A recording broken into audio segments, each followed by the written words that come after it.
Hello to the Star Wars galaxy and welcome to the Star Wars Extravaganza Strikes Back Part 2. I am your host Alex Schmitz, and with me today are my friends Kenneth McNulty. What up? And Andrew Gleason. Hi there. All right, we are back. If you should probably have listened to the part 1 of this discussion, this Star Wars Extravaganza podcast, the reunion of some good old Tech Heads friends coming back together to discuss The Last Jedi. On part 1 of this discussion, we talked about the beginning of the movie, and our overall thoughts all the way up through the stuff with Rey and Luke on the island, but we didn't get into the Canto Bight and the whole second half of the movie, so that's going to be what today's discussion is all about. But before we dive into that, we're just going to do some quick reminders, or updates rather, for those of us who have seen the film, if we've seen it another time since we last saw it, or if our opinion on the movie overall has changed since the last time we did this, which was a couple weeks ago now. So, Andrew, do you have any updated viewings or thoughts? So, I actually watched it 2 days ago again for the third time, and I have new thoughts on a lot of things that we actually haven't gotten to discuss yet. I don't remember precisely. Did we talk about the Yoda portion yet, or were we still? We did. All right, so that's pretty much the only thing from last time that I've newer thoughts on. In that, I was trying to really pay attention to everything that he says, because I feel like everything that Yoda says is some weight to it. As he would, right? You want to listen to your great master. And I love pretty much everything he says. The joke about the page turner in the Jedi book, which kind of rubbed me the wrong way the first time, was I was more on board with it. And I just love what he says about failure being the greatest teacher, but I'm also struck by the weirdness that is how he talks about the greatest thing a master could do is let your student grow beyond you, which is kind of a weird sentiment to have, actually, because it doesn't really, I don't know how much that speaks to the end of the movie, because I don't know if Rey really grows beyond Luke at this. I never really got that sense. And directly fits Sith mentality as well. Well, yeah, he says, they grow beyond us. That is the fate of all masters, or something like that. Yes. And I thought that was, I don't take it as Rey has already gotten there, because she's not she hasn't had her "I'm a Jedi like my father before me" moment.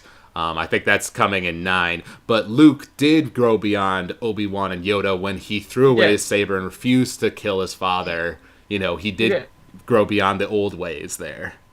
Well, in a way, I mean, I feel like Obi-Wan, because Obi-Wan also refused to kill Anakin on the shore, the lava shores. Did leave him to burn alive and die. Did lead him to die. To suffer. So it's almost darker in many ways, because reverse killing would have made more sense.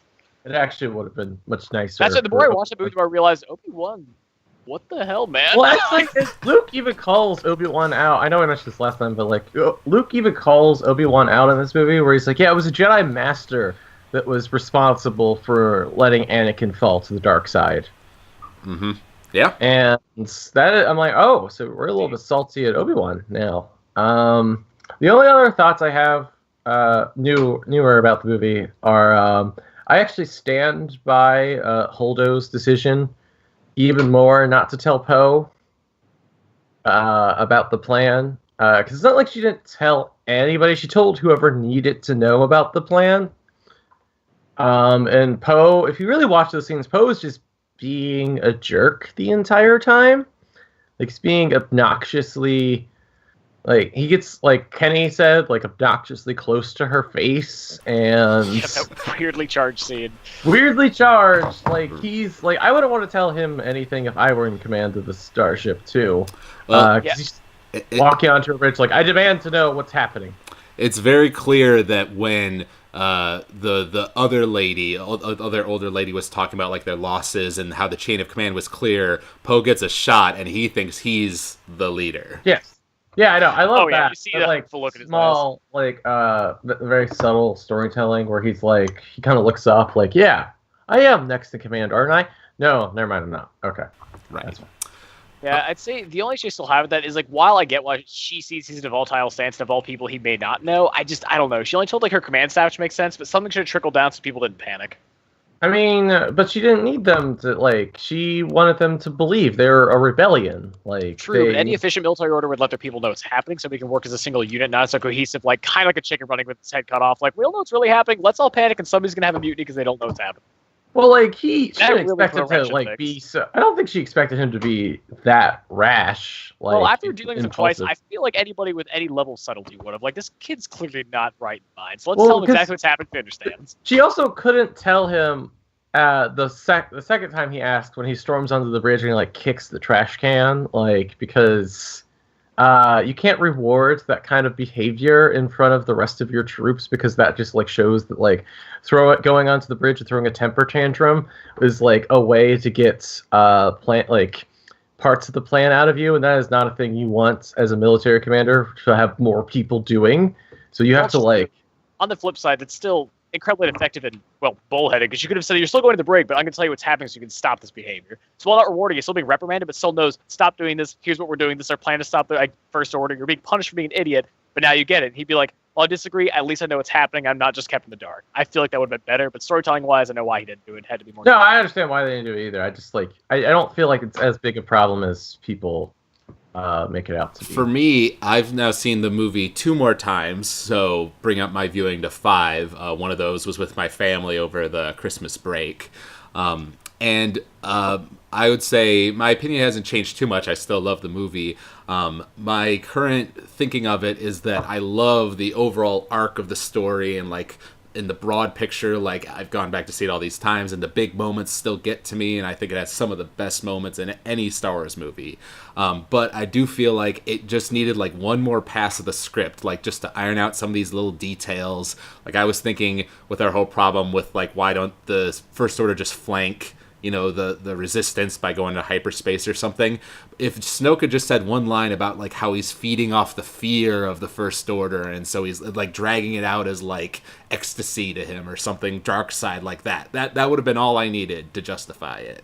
You know? Yeah, very much. It's supposed to make us believe, storytelling-wise, that it is just like Hux and his hubris and a lot of the people on the bridge themselves, including Snoke. It's just we don't need to mess with them. We're just gonna toy with them. It was Hux's plan to, like, let them sit on the string for as long as possible. Like, it was, like, his whole thing, and Snoke was, like, very on board with it, like, in that way that you were probably talking about, because he was like, yes, this is why I keep him around. Yeah, and you're right. Like, it would have been better if he had said the line, though, I am beating off this or something very, very similar. Yeah, no, that would have helped a lot. I agree. That would have been, like, a neat thing to, like, take away from... Like, why they didn't just, like, jump in the hyperspace, jump back, or, like, have the other Star Destroyers, like, come up at it. Right. And, Kenny, how about you?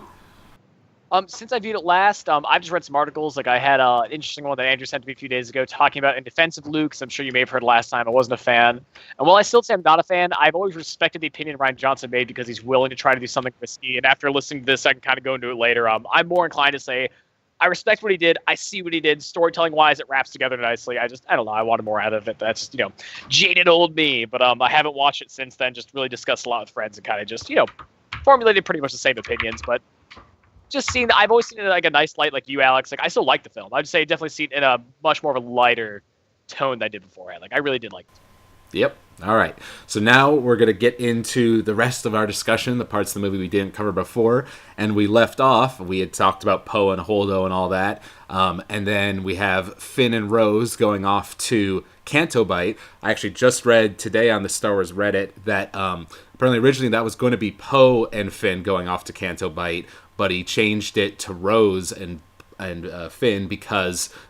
with Poe and Finn, there wasn't, like, any conflict. Like, they were just kind of saying the similar dialogue because they're already friends. Whereas with Rose and then with DJ, it became almost like the angel and the devil on Finn's shoulder was how he explained it. This is Rian Johnson.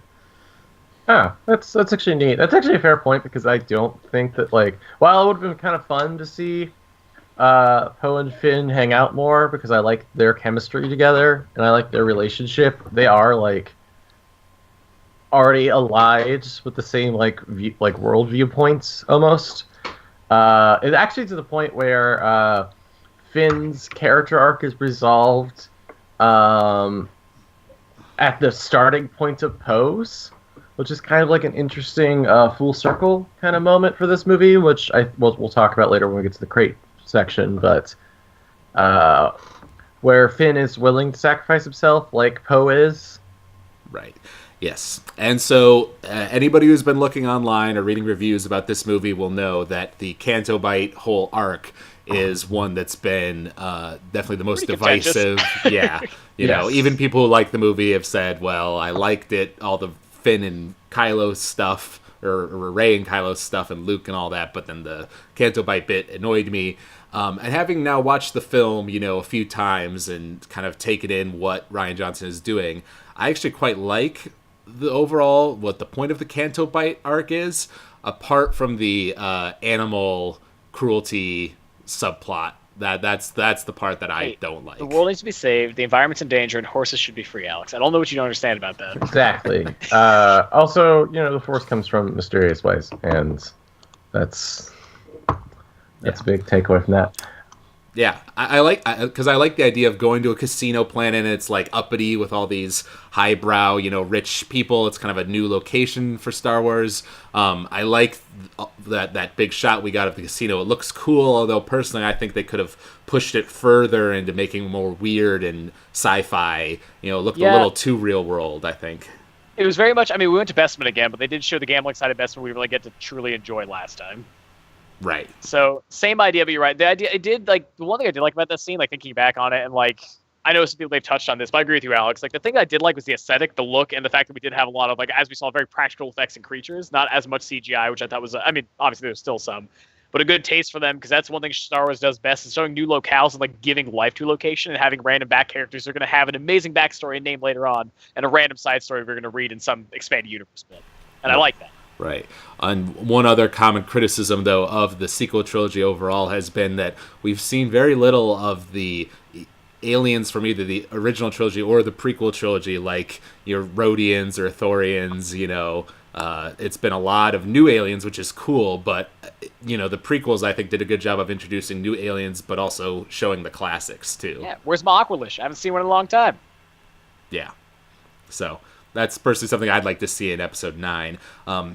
And the other part of this whole thing that I do really like is the whole military-industrial complex, you know, with Rose being like, well, how do you think people get this rich? They're selling weapons to the First Order, you know, and she presents her very one-sided kind of view of it, you know, that these people are just bad. I want to punch a hole through this rotten city or whatever she said. That line. Yeah, this stupid, beautiful town, and I'm like, okay, that's a weird line, but carry on. It's very, like, pulpy, like something out of Flash Gordon.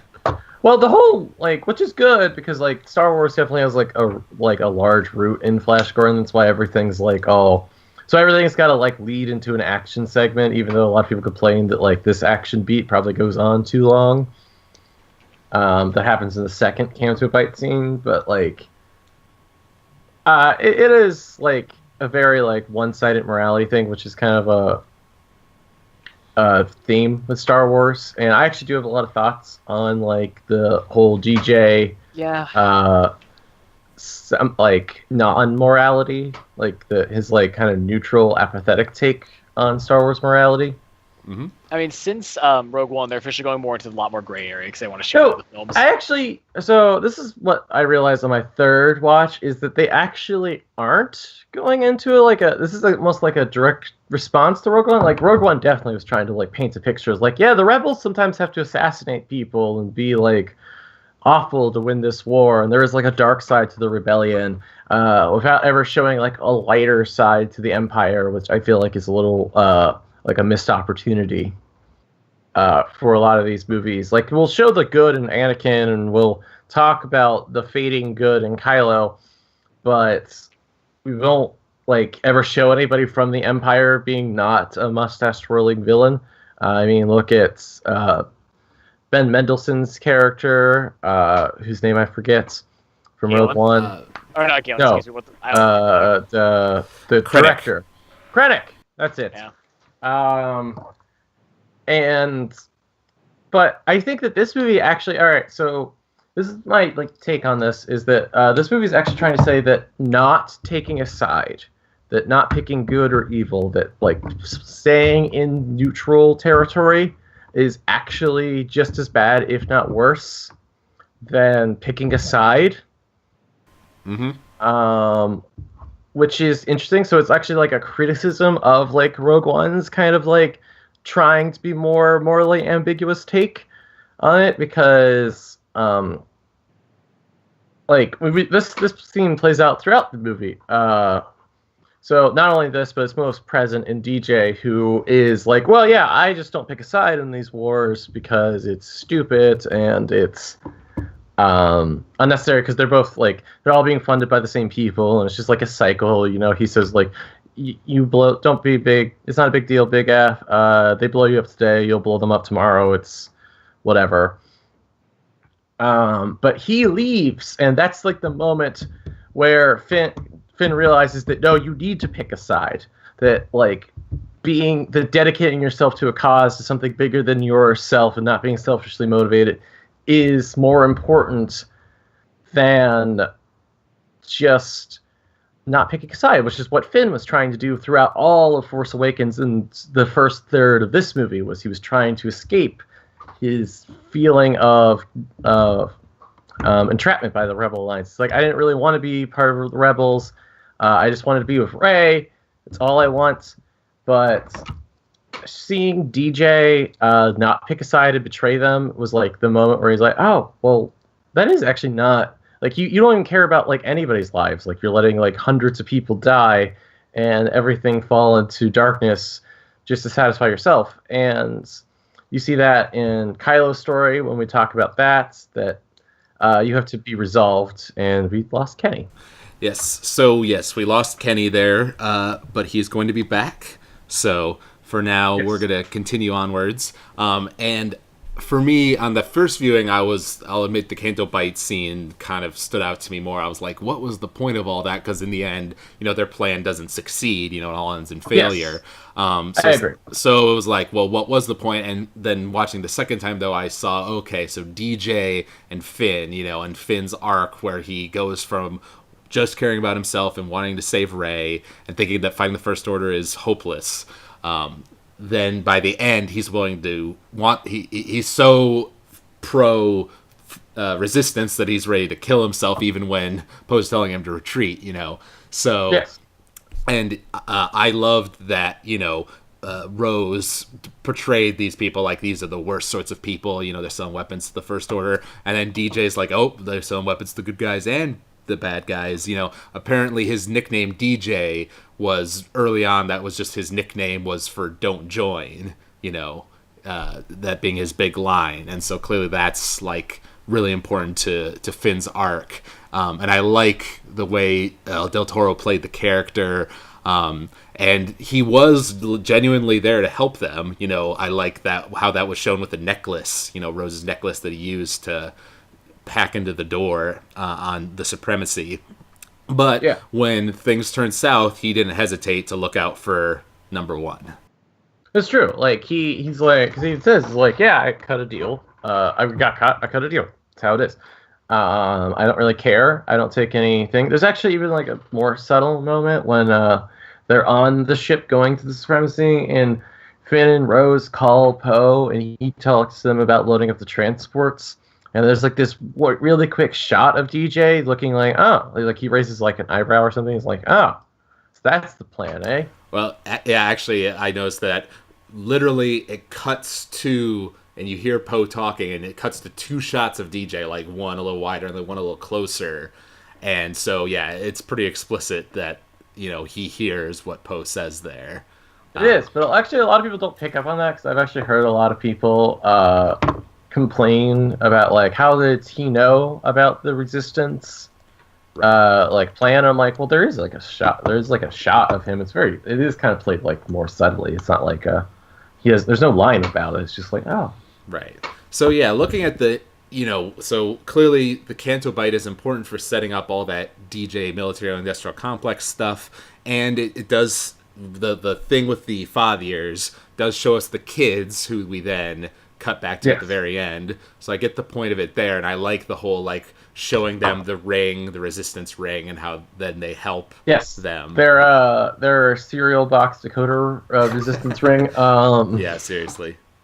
That's what it looks like. It's kind of I get why it's there, and it is supposed to help reinforce the childlike wonder of Star Wars, but it is a little cheesy. For me, when they were running on the fathier's back, the space horses as I was calling them, and they got to the end, and Finn was like, well, it was worth it, right? To bust up that town. I was like, is it worth it? You're about to get captured, and the resistance is going to be screwed. You didn't get your splicer. Well, he was trying to I don't know. I think he was just trying to reach. He's like, yeah, this is what you wanted, right? Right. This is what it's like to have a cause, and I thought felt pretty good. And that was his first taste of believing in something. I guess, but I was just thinking that those things that were flying overhead, it won't be that hard for them to just track those things down and round them up again. No, I actually think that's an interesting moment because of what she says, because she releases the the Faltier? Fathiers. I'm gonna mispronounce that 30 times throughout this podcast. She lets it go, and she's like, now it's worth it. See, because to him it was worth it because she got revenge, which is what he wants at the end, because he wants to get revenge on the First Order, and why he fights Phasma, because he wants revenge, which turns out to be not a great motivator for him, which speaks to Rose's end line, where she's like, we won't win this by fighting what we hate, but by protecting what we love. Because she only says it's worth it once she releases the Faldier and lets them all go. Mm-hmm. So it's a smaller moment about his arc, where he was going and where she's going, in comparison to at the end of the movie. And I saw some people online being mad, why didn't they go back to try to get the actual splicer guy, because you can't trust this DJ guy. But I was like, that place is gonna be on high alert for them now. They also didn't have time. Exactly. They had 8 hours when they left, and we don't know how long it took them to get to Canto Bight, how long it took them to get back from Canto Bight, and they were on a timetable, so... Yeah, so I agree. Bob, welcome back. Oh. Sorry, I couldn't repel failure of that magnitude, so I'm back. We had a minor technical malfunction. Everything's fine, don't worry. All right. How are you? Doing well. Last I heard, we're talking about Canto Bight. Yes. We're still talking about Canto Bight. Yes. Well, yeah, we were just kind of finishing up talking about DJ and the fathiers with Rose and Finn and all that. So what are your overall thoughts on Canto Bight, Kenny? Canto Bight, I understand what it was doing. It was the ultimate setup of getting Finn's character ready to accept that he could die for the cause, which it did that. It was a vehicle for that. And had him grow closer to Rose, which a lot of people had a problem with. I thought it was fine. He can have a love interest, and it was well thought out enough where I was fine with it. They actually did feel like they legitimately were able to latch together and understand each other. Yeah. Well, personally for me, when later on, when Rose kisses him right as the laser fires, he gives her a look of dumbfoundedness. I think I can buy her falling for him, but I don't think he really had any feelings for her, and that's why he's so confused there, because clearly he has the hots for Rey, and now he's feeling a little confused. That's how I read that. I was going to say, funny enough, you should say that. It's one of the biggest points I have defended, is at the end when he looks confused. The reason I think that happened is I agree with you. He was so sucked up in his hero complex that he felt like he was there, destiny had called him, that he didn't even look in front of him to see someone was paying that much attention to him. So yeah, he was like, wait, she likes me? I definitely feel the exact same way. I feel like Rose could fall from there, and I feel at the same time, once he looks into this more introspectively, he realizes at first, while she was a fan, she's somebody who legitimately does care about him, has a reason to die for the cause, she saved his life. I could see this, like you said, driving that wedge between him and Rey, and being like, hey, maybe they could just be just friends, which I'd be totally fine with. There you go. And what are your thoughts on DJ and the whole, don't join, both sides are corrupt kind of message?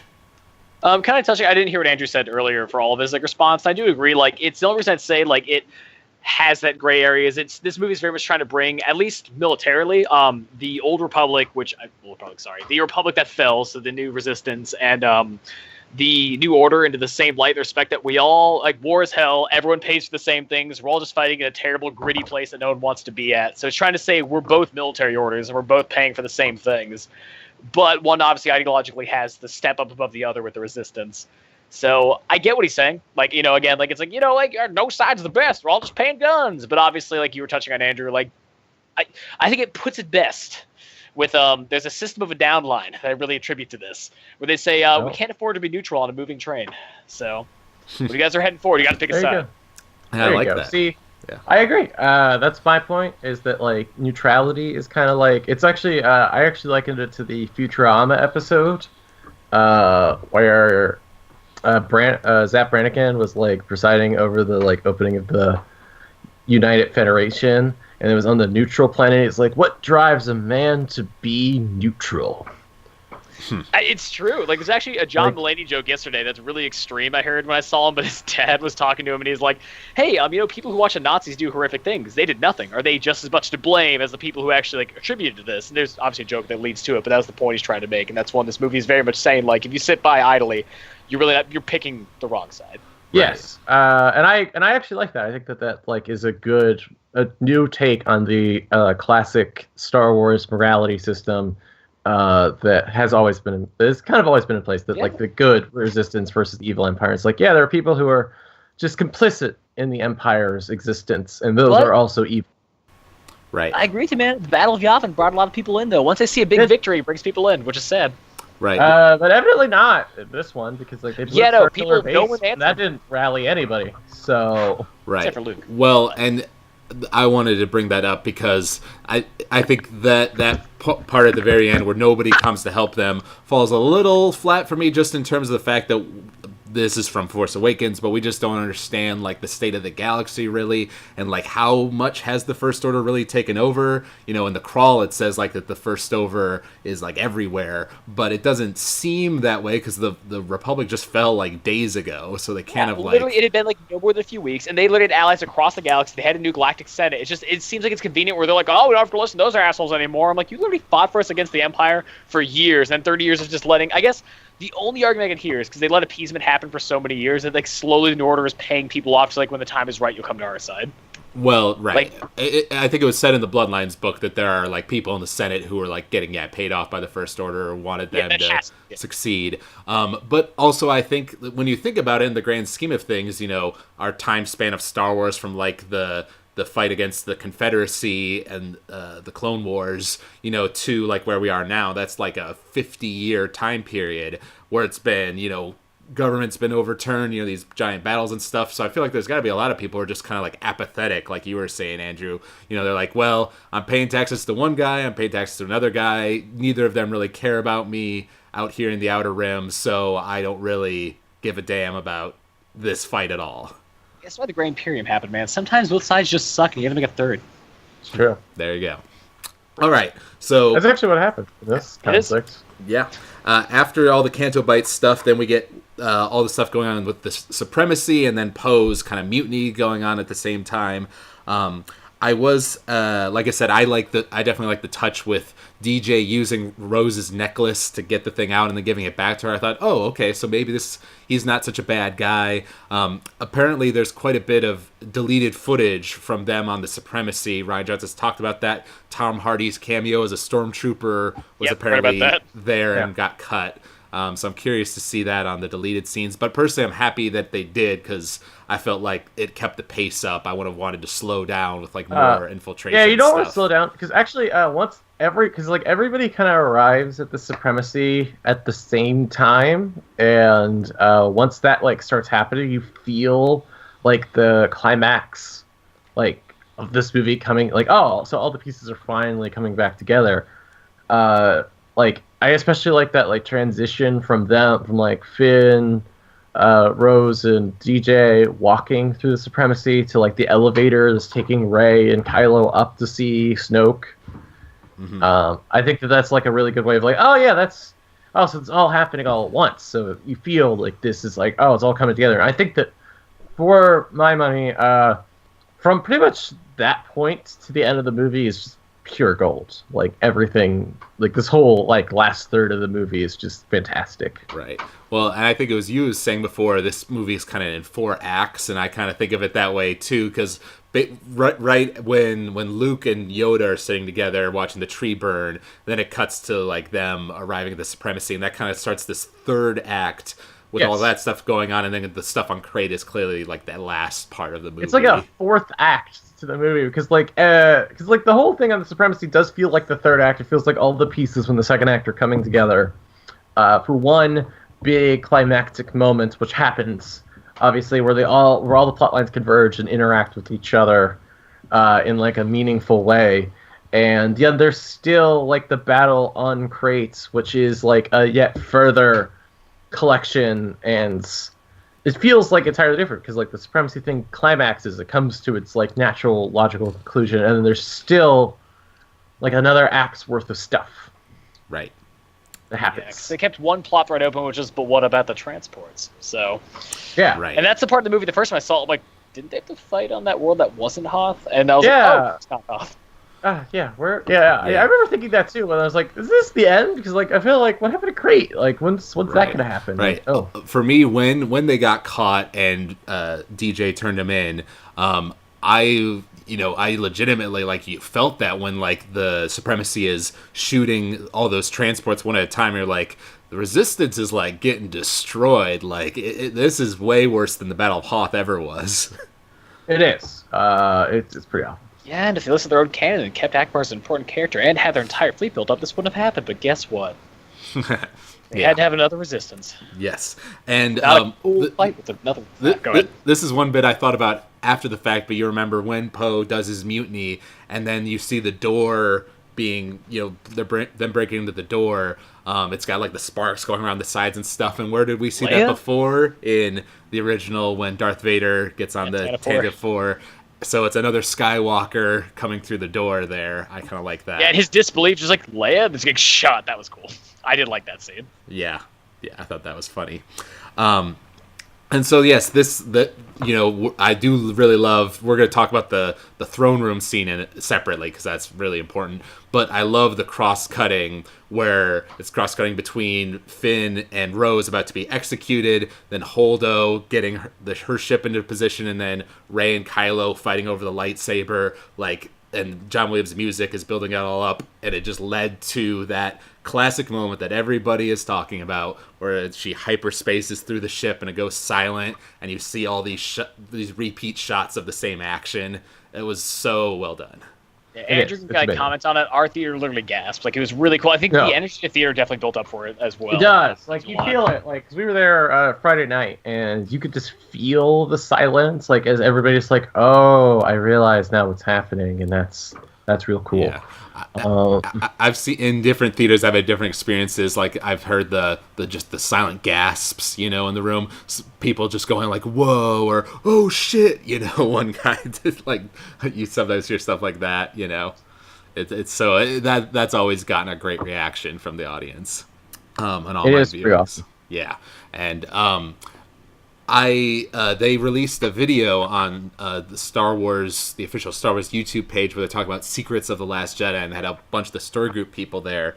And Pablo Hidalgo was talking about the hyperspace scene, and he said that Ryan had in pretty early drafts of the script, and he came to them and asked, "Is this okay? Is this going to mess anything up? In terms of the technicals of light speeding through a ship?" And the way Pablo described it, because this has upset some people, is that because the Radis, Holdo's big ship, was so large, and Snoke's ship was so large, that's why that was able to happen. If an X-Wing had tried to hyperspace through Snoke's ship, it just would have splatted. And you saw that in Rogue One, when Vader's Star Destroyer suddenly comes in, one of the Rebel cruisers just like crashes into it. Executor doesn't care about you. I actually maintain that, because everybody complains that there is no precedent set for this. I'm like, hey, if we're going by new canon, Rogue One does establish, because I remember when we watched Rogue One, Kenny, like that moment when Vader's Star Destroyer comes in, it like rips apart. Yeah, there's the few parts I was like, that was cool. Yeah, the Devastator did its name, so I was gonna say. which Even was you and I awesome. were like, oh yeah, that was good. That was And a going good to old shot. canon, they present you to the Galaxy Gun and everything it can do. And Yes, if you don't the know what it is, Galaxy Gun. no, that's literally it fights Yeah. with hyperspace. That's what it does. So The kids, Galaxy don't Gun worry. is weaponizing that exact premise. Yeah, and it's bigger and better. So that's what I'm saying, guys. It's been here for a long time, so don't worry. And everybody That's one thing- complains like, why don't the rebels just do that more? I'm like, because it's not very common. First of all, because they're stupid and somehow lost their entire fleet, and then first movie established they blew it all up, and second, it cost a crap ton to get a new Mon Cal cruisers. I mean, Exactly. The Resistance, even though they did huge damage to Snoke's ship, the Radis is like their version of that, their huge ship, and they just totally lost it. Where That Snoke's was ship their flagship. just got damaged.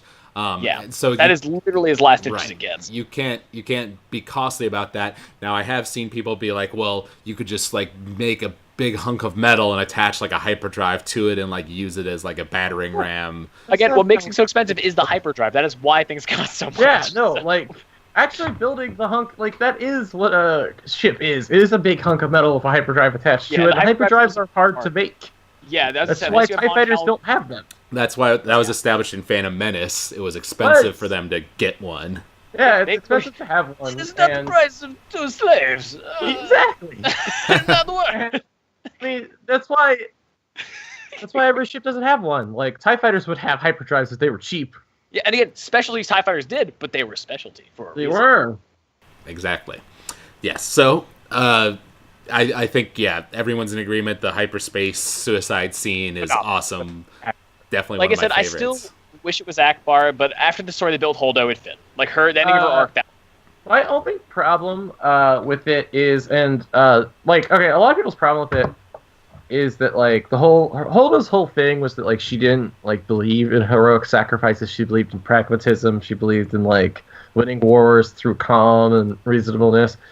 And that like a lot of people were bothered by the like, this character is like making like damning Poe for heroic sacrifices, ends up having a heroic sacrifice of her own. but it shows just how much It's odd. Poe like impacted her though. Yeah, she and I says do- that while he's leaving, she's like, "I like this one." Like it shows that clearly they impacted each other in a very positive way.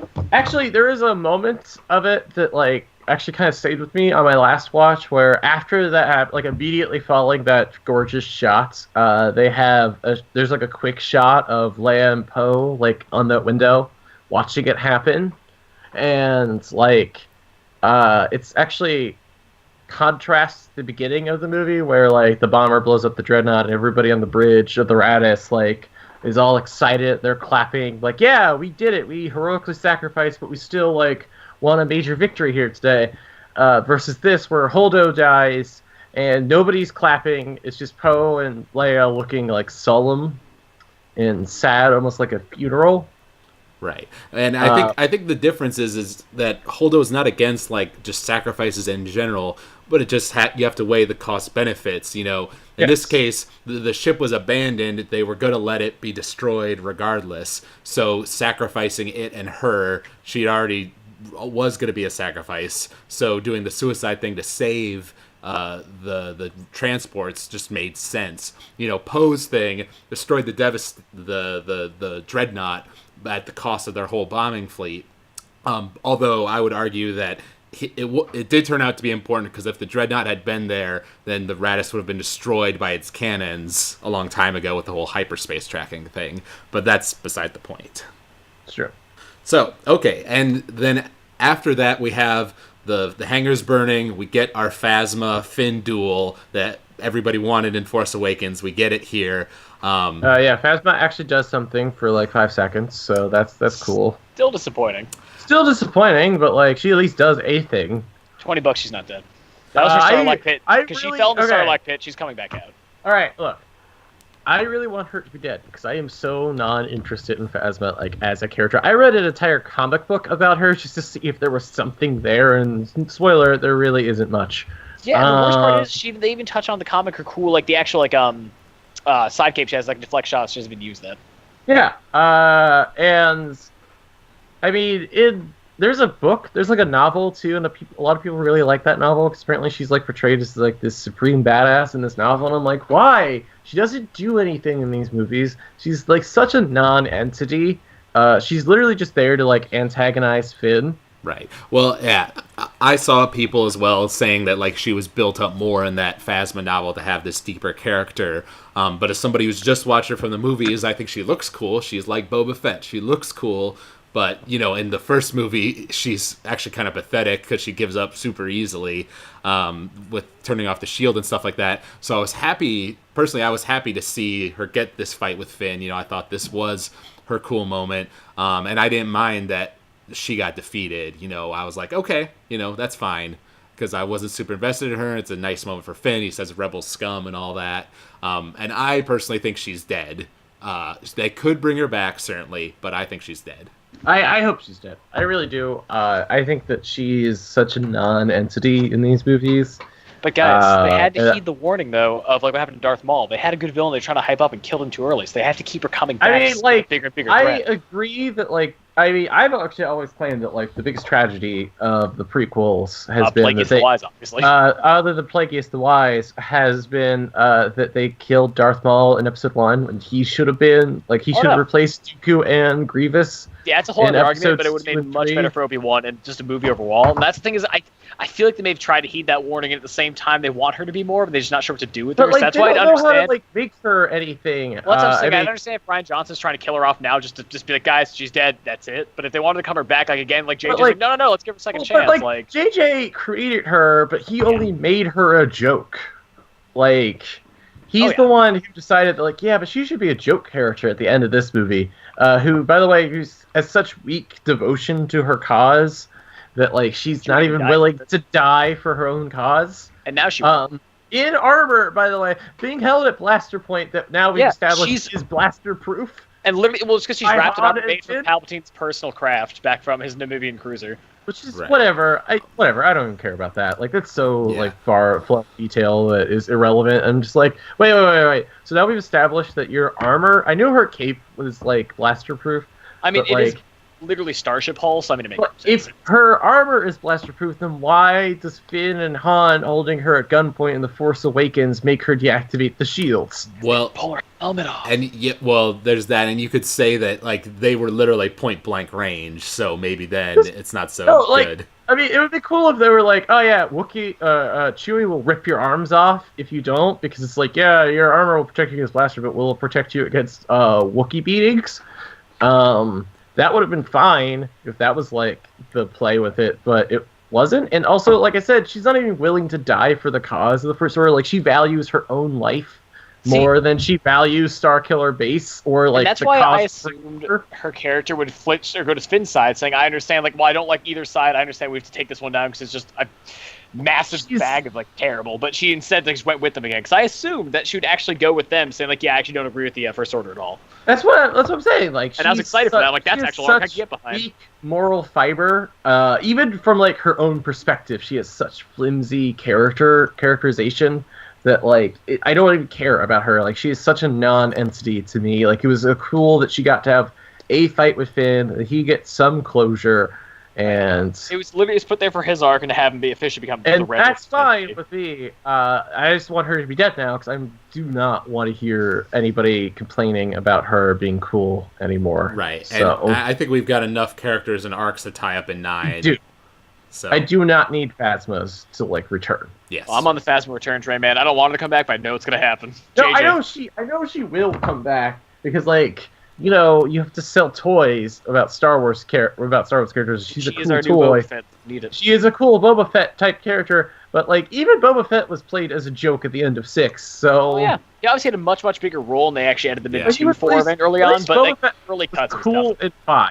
Like, at least Boba Fett was the only character in all of 5 to talk back to Vader and not get choked.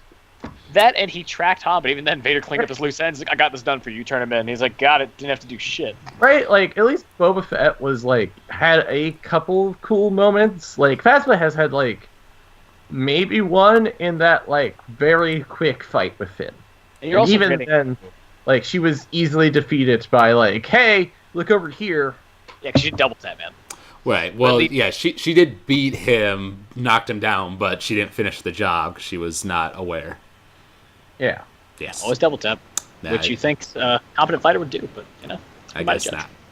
Okay, and so along with all this stuff going on in the Supremacy, we have another scene that's getting a lot of talk is all the Kylo Rey stuff in the throne room with Snoke, and that cool, I love the red, they were pushing the red in the marketing, and clearly, like, that's the big version of it, the whole room just looks red.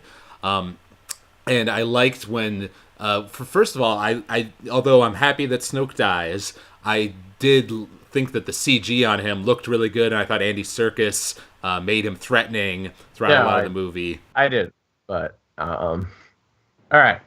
So yeah, all right. Let's talk about the Snoke twist because I called it for like years and years. I've called that. I had said that I would love it if they killed Snoke early and made Kylo the main villain because it would make him the inverse of Luke's arc. Right. I wanted them to do that, but I wasn't sure that they would. I wasn't like predicting. No, I didn't think that they would do that. I'm like, that's too bold. Like, they wouldn't do that. They're going to do the stupid thing from 6 where, they're going to do, it's awesome in 6, don't get me wrong, I love 6, but, like, they're going to do that thing from 6 where he's, like, going to get them all into the throne room and try to turn Rey, and it's going to be a whole big dramatic thing. And I thought there would be, like, a Luke-Snoke fight. I figured they were going to build up to that, but they didn't, which I appreciate. So a lot of people are, like, this is, like, a point of criticism with this movie that a lot of the fanboys are upset about because it didn't respect their stupid fan theories about who Snoke is. Because it turned out he was nobody, which I actually maintain was actually why I thought they would go that way with Snoke, because like never once in The Force Awakens does anybody like ponder who Snoke is or make a big deal about his identity. Everybody just knows who he is and is like, yeah, we know who that guy is. We're just not going to tell you because J.J. Abrams is bad at delivering backstory. Right. Yeah, and like I talked to John about this too, and like I said, it was much more the fans who hyped it up, not the movie who Yes, was. the fans were that was like the fans' obsessed with it, and that wasn't the movie's fault. The movie didn't make a big deal out of it. The movie was just like, yeah, he's just the guy. I also never liked. I think the CG on him is fine, but it was very distracting for me because Andy Serkis did such a good job. Because it's Andy Serkis, and he keeps making Gollum faces. Oh yeah, no, because he is Gollum, and he looks like Gollum. Seeing Gollum in Well, it's because he was, and it's distracting for me because I've seen Lord of the Rings almost as much as I've seen Star Wars, and that's distracting to me. Yeah, and when I saw him, I was like, I knew it was Gollum from the beginning. I heard Andy Serkis, I'm like, oh yeah, it's Gollum. The way all the mannerisms, everything was dead on. It's like a lot of the same faces because like he's still got like the same like very thin, deformed face that Gollum has, and like the voice can get gruff when he starts turning from Smeagol to Gollum. And he's like, give it to me. Yeah, so I was not ever on board with Snoke. For me, I didn't know what to make of Snoke in Force Awakens. Like you said, he was just kind of like a non sequitur. We didn't know anything about him, and I liked, how he's portrayed here. How he's apparently super frail because he was attacked by the Resistance in the past, but his Force abilities are clearly ridiculously strong. He was able to connect Rey and Kylo's minds across all the space. Yes, in one of the visual dictionary things. I don't think that's where all of it comes from because he's clearly really old. But apparently there was some sort of attack on him. That's part of the reason why he hates the Resistance so much. Oh, I just assumed that he hated them because he wanted to control the galaxy, and they were trying to stop him from doing that. He's a clone of the Emperor, and he needs to finish what he's doing. And he's what I don't even care what his backstory is because you're just here as like a footnote for Kylo Ren's descent, and I think that's great. I do disagree a little bit there. I'm fine that they didn't, he wasn't, somebody big from the past, or I don't really care who his identity is. I do think, though, it is important to, just as part of the whole world-building thing, how did the First Order rise from the Empire? How did Palpatine not know about this super powerful dark side user if he's been around this long? If was he out in the Outer Rim doing his own thing, just watching? I do want to know that, but I'm okay with learning that in a Snoke book or whatever they're gonna do. I mean, I don't. So it's weird, right? This goes back to 7. A problem I think with 7 in this movie because this movie really shouldn't have to answer all these backstory questions because that should have been the job of the first movie to be all right, this is the setup for what's going on, and like I said, 7 is very bad at delivering backstory. It seems incredibly uninterested in it. Right. Almost weirdly phobic of like giving out backstory, like that's a bad thing, and it's really not. Like it really was something that would help provide a lot of context to the how's conflict this of supposed Seven. to sell, joining books then, Andrew? I mean, you could still sell books about like things that No, happen. but see, like, if we hedge the fact that mention it's like information you want, you're gonna have to buy it. But like even You have to understand from a four marketing standpoint. delivered like even four had lines about like the Clone Wars, and Well, you're also comparing a good movie versus a bad movie, so you're You're not gonna right. get the answer you want. You're right. This is not gonna be what you think. Like, say what you will about George Lucas's writing style, but he was fucking great at giving. No, I backstory. thought that 1, 2, and 3 gave you everything you needed in those movies. Every question you had, they were answered. And Yes. if you wanted Right. any expanded universe stuff, that was just Well, I extraneous. mean, I wouldn't say that 1, 2, and 3 gave every answer because 2 has the lingering question of what happened with Scythe Diaz and Dooku, Well, and again, that's it was part of never the mystery, though. resolved. That's one of those cool things. I mean, I agree with Lucas doing that. It's kind of like Yoda. There's some questions that we don't need answers to. It's part of the mystery. And I then we mean, can have other things It investigated. turned out to not be like that relevant to like the overall arc. I just Yeah, like it was it just a is cool- like I a thought it was lingering Right. question. I was thinking in a similar way. If George Lucas had been given like the stories for like 7, 8, 9, like the scripts, and being like, here, you can't change the overall story. You have to work within this, but make the movie you want. I kind of wondered if he would have started like with younger Kylo, and like showing like all that stuff of him and Luke trading, and like the climax being like Kylo turning on them and everything going to crap and everything splitting up and Snoke building up the First Order and all that stuff, kind of like he did in Phantom Menace, where he showed the backstory to Anakin, or at least made half the movie that, and then we flash forward or something like that. Yeah, that or more flashbacks with it. I definitely wouldn't think Lucas would have done that. Right. I But agree. Going back to that throne room scene just in general, I loved, Snoke revealing that he connected their minds. He set all this up, like Luke saying, as you said, Kenny, this is not going to go the way you think, and clearly I think that's what really ticked off Kylo, was like his master totally used him like a tool and stoked his own conflicted feelings, and he just feels used and helpless and all that. And then Rey's watching her friends get blown up in the transports, very much like Return of the Jedi, So it was clearly building up like this was the Return of the Jedi scene, and Kylo gets the chance to kill Rey rather than turn her. No, we're gonna kill her. And Does then, he really want a Kylo? He doesn't like want Rey, which is interesting actually that he doesn't even try to turn Rey, kind of like the Emperor did with Luke. right? Yeah, he still saw the raw power, and he already had like Rey was going to be a lot harder to turn while Kylo's in his mind already on his side. Right, and And yeah, broken. right. He thinks Kylo's already loyal, and Kylo is the Skywalker, and he's not a broken half machine like Vader was. He's still young and has all that just power. broken and It's fully just fleshed. untapped, right? Which I saw that as this is an interesting parallel between Snoke and Luke, is that both of them saw Kylo, and the first thing they think is about the Skywalker blood, and how that they feel like they need to train him because of that. Both of them were like that. Oh yeah, it's true. Both of them are like kind of like using him for his legacy, and he really just wants to be like his own person. Right. Which is actually like really interesting. It really actually does speak a lot to like. I feel like Kylo's character became a lot more interesting in this movie. Yes. Definitely. And definitely has like a lot of layers to him that you can like get into, because it's like, yeah, he was like raised, like he was the son of two very important people to a very new governmental regime that was happening as he was growing up, and his uncle is founding a new Jedi Order. So constantly he was being told throughout his entire life of how important and special he is. True. Though he was lied to about his grandfather. He was lied to about his grandfather. Well, like, what do you mean, like, he was lied to about, like, what did they tell him? Like, I haven't read Bloodline. I just know that he learned when the world learned who Leia's father was. oh, like, they didn't tell... Yes, yeah. See, that's odd. That's odd to me about this new canon, because, like, in the old canon, it was just kind of, like, accepted as facts that, like, Vader was Leia's, like... Everything that happened to Return of the Jedi had just, like, come out. Yeah, because Luke told her afterwards. He insinuated, he's like, I'll tell you later. Like, when he's telling her about, like, No. I found something out. He does, like, definitely, well, like, she knows by 6. Because he tells her that he's her sister, or that they're, like, related, and that, like, I have to go face our father together, or, like, by myself because this is important to me. Exactly. I have to turn him. Like, there's a whole scene in Return of the Jedi about that, so it's odd that they didn't tell him that Darth Vader was Leia's, like, father. Like, it's a weird, like, narrative choice to have. I'm sorry, wait, who's this? With Ben, not telling Ben that his grandfather is Darth Vader. He did know that. Episode 7, they talk about it. Right. But in the book Bloodline, I haven't read it, but I know this.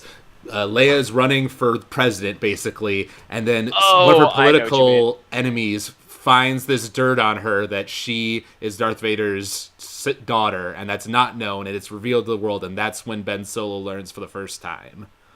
Oh, so the whole new canon's like she's trying to hide it because she's wanting to go down the same dark path her father did. Yeah, because she's trying to hide it for like political gain and clout. It's almost as if that's why the First Jedi Order failed, because they tried to like stunt out, like hide the dark side. Oh my god, it's like that's a bad idea, and like you think they know better. Man, that makes me angry. That's stupid. All right. And this is something, this is a broader topic, but I feel like it's important because everyone's wondering, why is Rey so powerful in the Force? People were speculating that she was going to be like trained at his academy, Luke's academy, and then got brainwashed or mind wiped or something like that. But here in the throne room, Snoke says, "Darkness rises and light to meet it. I warned my apprentice that as he grew stronger, his other in the light would rise as well." And I thought it was Luke. I thought it was Skywalker, but apparently I was wrong. It was Rey. So we're establishing in the idea of the Force Awakening in Force Awakens, that had been like asleep, people hadn't been able to hear it as much, since all that stuff happened with Kylo and Luke and all that. So we're establishing the Force as more of an active entity than it has been portrayed in the past. How do you guys feel about that? Yeah, that is actually like a moment, because Luke actually says that earlier in the movie, too, when he's teaching her about the Force. He's like, he says something like that, where it's like... I've only felt this raw power once before. Well, not only that, but like before that, where she's like, there's something else in the island, something dark. Yes, there's light, and there's dark to meet it. Like, that's there. If there must be light, then there must be darkness. There's balance in the Force, and I think that that's interesting that Snoke would consider Luke to be the one that gets empowered via the Force, because like Luke was already very powerful in the Force. He was like, I feel like it would be weird to have the Force pick Ben to be like as powerful as somebody who has already existed. Like, as an entity, and I think that's an interesting like moment for him, and that like and that also begs the question that if the Force is about equals, then who would Snoke's equal be? Who would rise to meet him? Because he's obviously gained a lot of power over these years.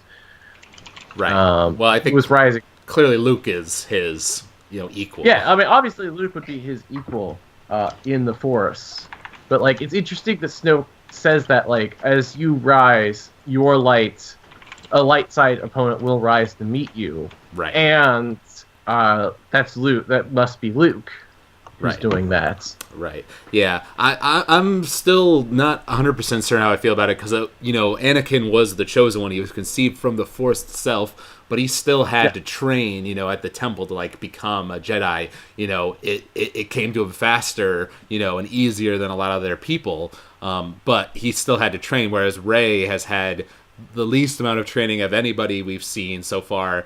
And although, when we see her in fighting, she's not doing like the nice lightsaber forms like we see Jedi do in the prequels, she's doing well enough that she can hold her own against Praetorian Guards and Kylo Ren and the like.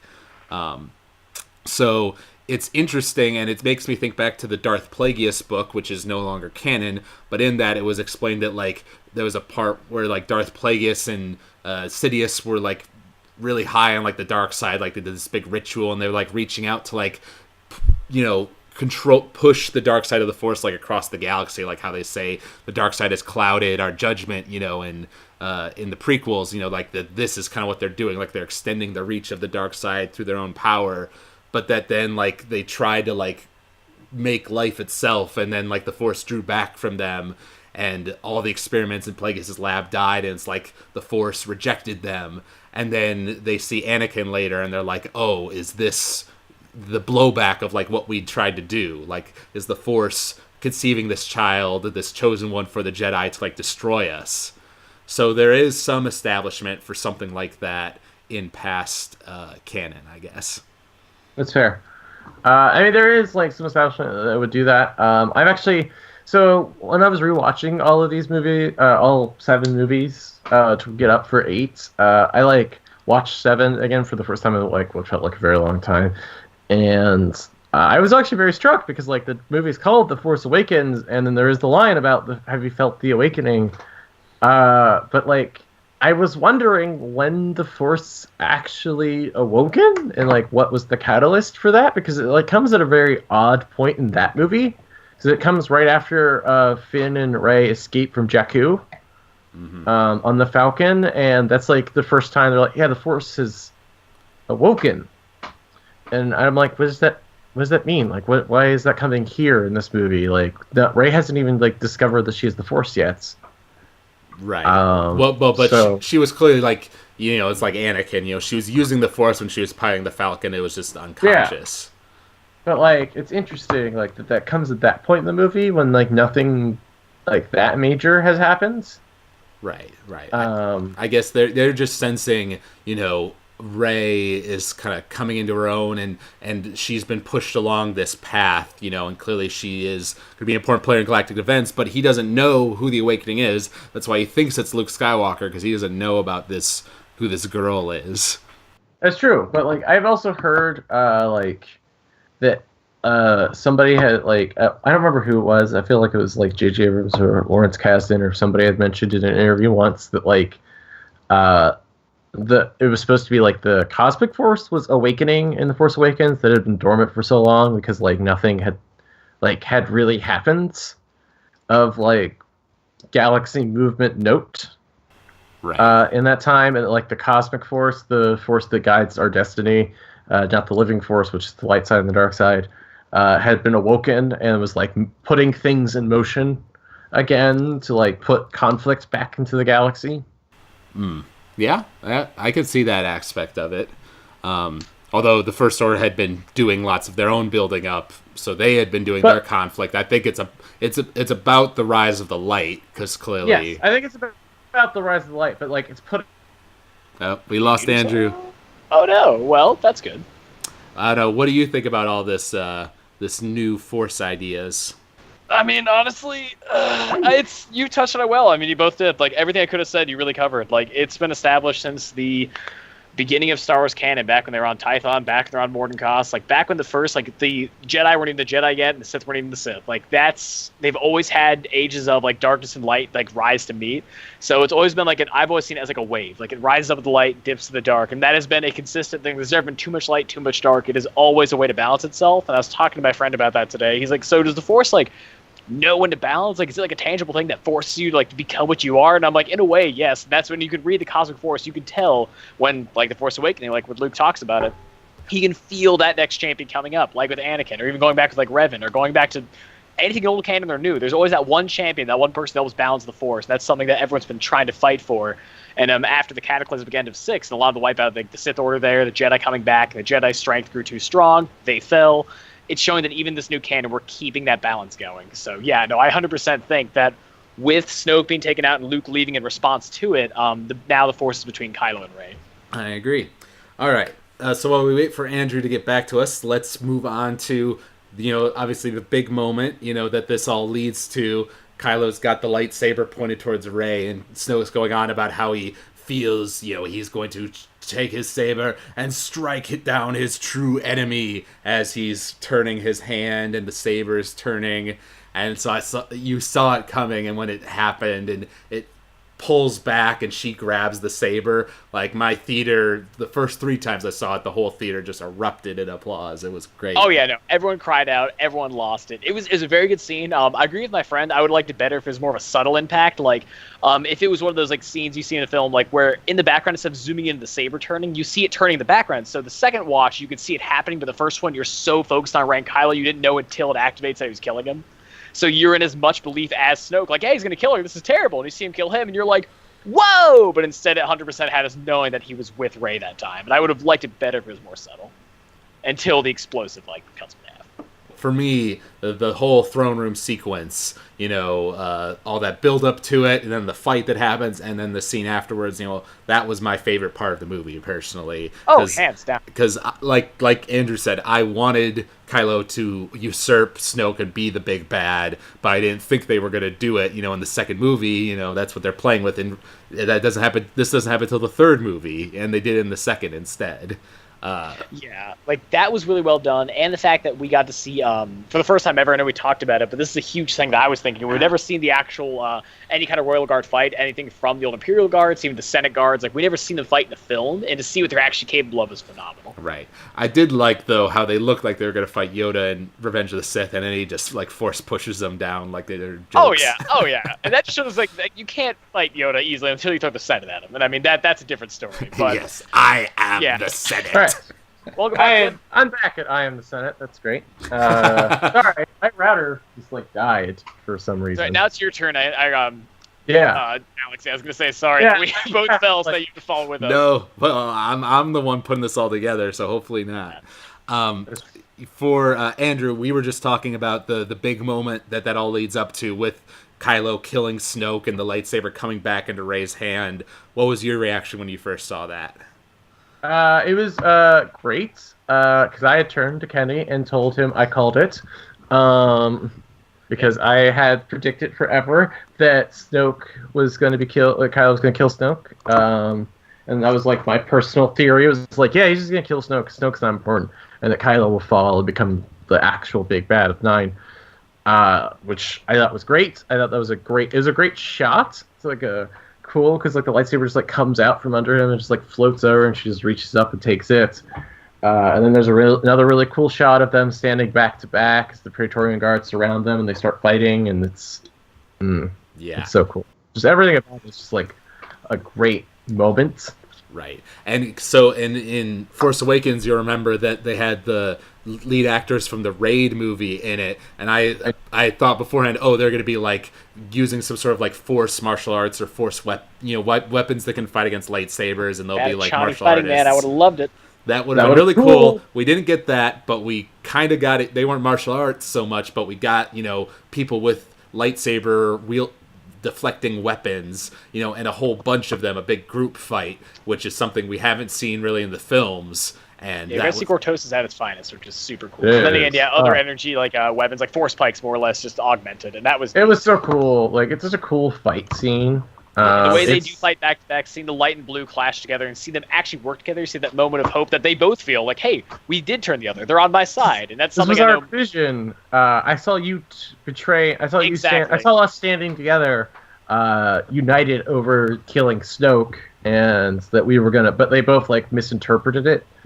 And that shows that the Force can be misread, both by Snoke and by them, which is a cool scene, because that pretty much wrapped around that we all saw the same thing, but in very, very different ways. Yeah, no, the Force didn't lie to any of them, but, they just, it was their own interpretation of, what happened, that, it was them that were lying to themselves to, misread a situation. Well, here's an interesting question. How much of that connection that they had and where they saw their visions when they touched hands, how much of that was them genuinely connecting versus Snoke? Because he said he facilitated it. He said he fueled the embers of light in Rey's or in Kylo's mind to make Rey jump to that conclusion. So all right, there's actually a lot that I want to talk about because that moment where they touch hands is really interesting because Rey. Go ahead, my friend. Unfortunately, it is my time to go. All right, I knew that you had to go a little earlier, Kenny. I guess, real quick before you go, overall, I mean, you've talked about it a little bit, but overall thoughts on the whole crate battle and all that stuff in the fourth act? Just quick summation. Crate was fun. Definitely a new take on Hoth. I like the fact they had the speeders on there, and they had to tell you it wasn't Hoth by saying, "Look, it's Salt," which is funny, and seeing cameos of Rian Johnson and other people in there. Overall, Gareth Edwards. Oh yeah, the movie I don't care about. That's why I forgot his name. All right. So, anyways, going ahead, Luke's part was cool. Cool to see him actually go on the Cosmic Force. Still don't like how they did everything, but I still respect how they chose his ending. But his whole thing, you guys can talk about it. I can't dip into it too much, but his whole interaction with Ben, I thought was phenomenal. The actual fight itself, really cool, and it showed how Finn and Poe are actually at odds now when it comes to their ideologies with the Resistance, which is super neat. Right. Yeah. I agree. So, overall, I liked it. I still stand by 7 out of 10. Great movie. Yep, and I know you're not excited for 9 because of JJ, but It's gonna be terrible. Are you excited by the potential that Ada has left? No, because I know he's gonna try to erase a lot of it. We'll see. I don't think so, but I hope you're right, Alex. I really do. Yeah, I really do too. But all right. Well, we overcame the technical difficulties and had a good discussion here. So thank you, Kenny, for joining us once again. Yeah, sorry I have to dip in and dip out so often, but you guys finish strong, and I'll definitely hear what you have to talk about afterwards. All right. May the force be with you. And also with you. All right. See you guys. All right. Bye. Bye. Okay, so it's just the two of us now. You're the Chewie to my Han Solo here, Andrew. Wait, I'm Chewie? Oh, yeah, you're Chewie. I can do the roar. So. Clearly, the Audacity program here is our Millennium Falcon, and I haven't lost internet yet, like some people I know. That's true. The Audacity program is our Falcon, which is weird because like all of Episode 5 is just the Falcon not working. Hey, well, we won't bring that up. So before, right before Kenny had to go, you were talking about Kylo and Rey connecting, and that you had some interesting thoughts on that. Yes. So Kylo and Rey's connections are interesting, mostly because I was talking about like how Rey's the first person to offer her hands to Kylo, right? In the hut, and he takes off his glove, and they touch fingers, which is in like a weird way, which is like I think I said this last time, where it's like funny because Luke walks in almost like a father walking in on his girlfriend or his daughter. hanging out, or his daughter hanging out with her boyfriend that he doesn't really approve of. Yeah, there's definitely that context, I guess. But like, it's funny, but also it's like it is a very good dramatic scene, and there's like this moment of them touching, and they see the vision of each other. But then later, when Kylo offers the hand to her, not only does he say that thing that all like bad boyfriends, like bad abusive boyfriends do, where it's like, you're nothing to anybody except to me. Right. It's like, you're stupid, you're ugly, but not to me. Which is like emotionally manipulative, which is kind of in keeping with the dark side, like kind of like a very Anakin thing. Right. Who's also, let's be honest, pretty emotionally manipulative to Padme at certain points in Revenge of the Sith. So. Oh, certainly in Revenge of the Sith. Yes. Yeah, I guess I'm just curious how much of the connection they made was themselves versus how much of it was Snoke setting them up. Because they do connect at the very end of the film. They connect, and Rey kind of cuts it off by putting up the door. Yeah. Which I love that. That's a great visual metaphor for this. I think it's interesting because what's really fascinating to me about that is the moment. So Rey offers her hand, and then Kylo takes off his glove, and they touch. But when Kylo offers his hand after revealing that her parents were nobody, he keeps his glove on. When he offers the hand to her, kind of like almost visually signifying that he's still keeping her at a distance. Like he's not ready to like let her fully into his life. Like that he's still like keeping like this parts of him away, that he's like keeping, like he's staying himself. I get it, and also visually, it's the black glove versus the pale skin hand, Yeah. Like versus when he took his glove off, it was like him revealing parts of himself. He was like emotionally opening up to her, because she had just emotionally opened up to him after her like experience with the Black Mirror. Right. So I hadn't thought of that context before, but I do like that. Yeah, I think that's like an interesting like point that maybe that it's like he's not ready to open up emotionally yet, and that's kind of like where this failure comes in, why she rejects him.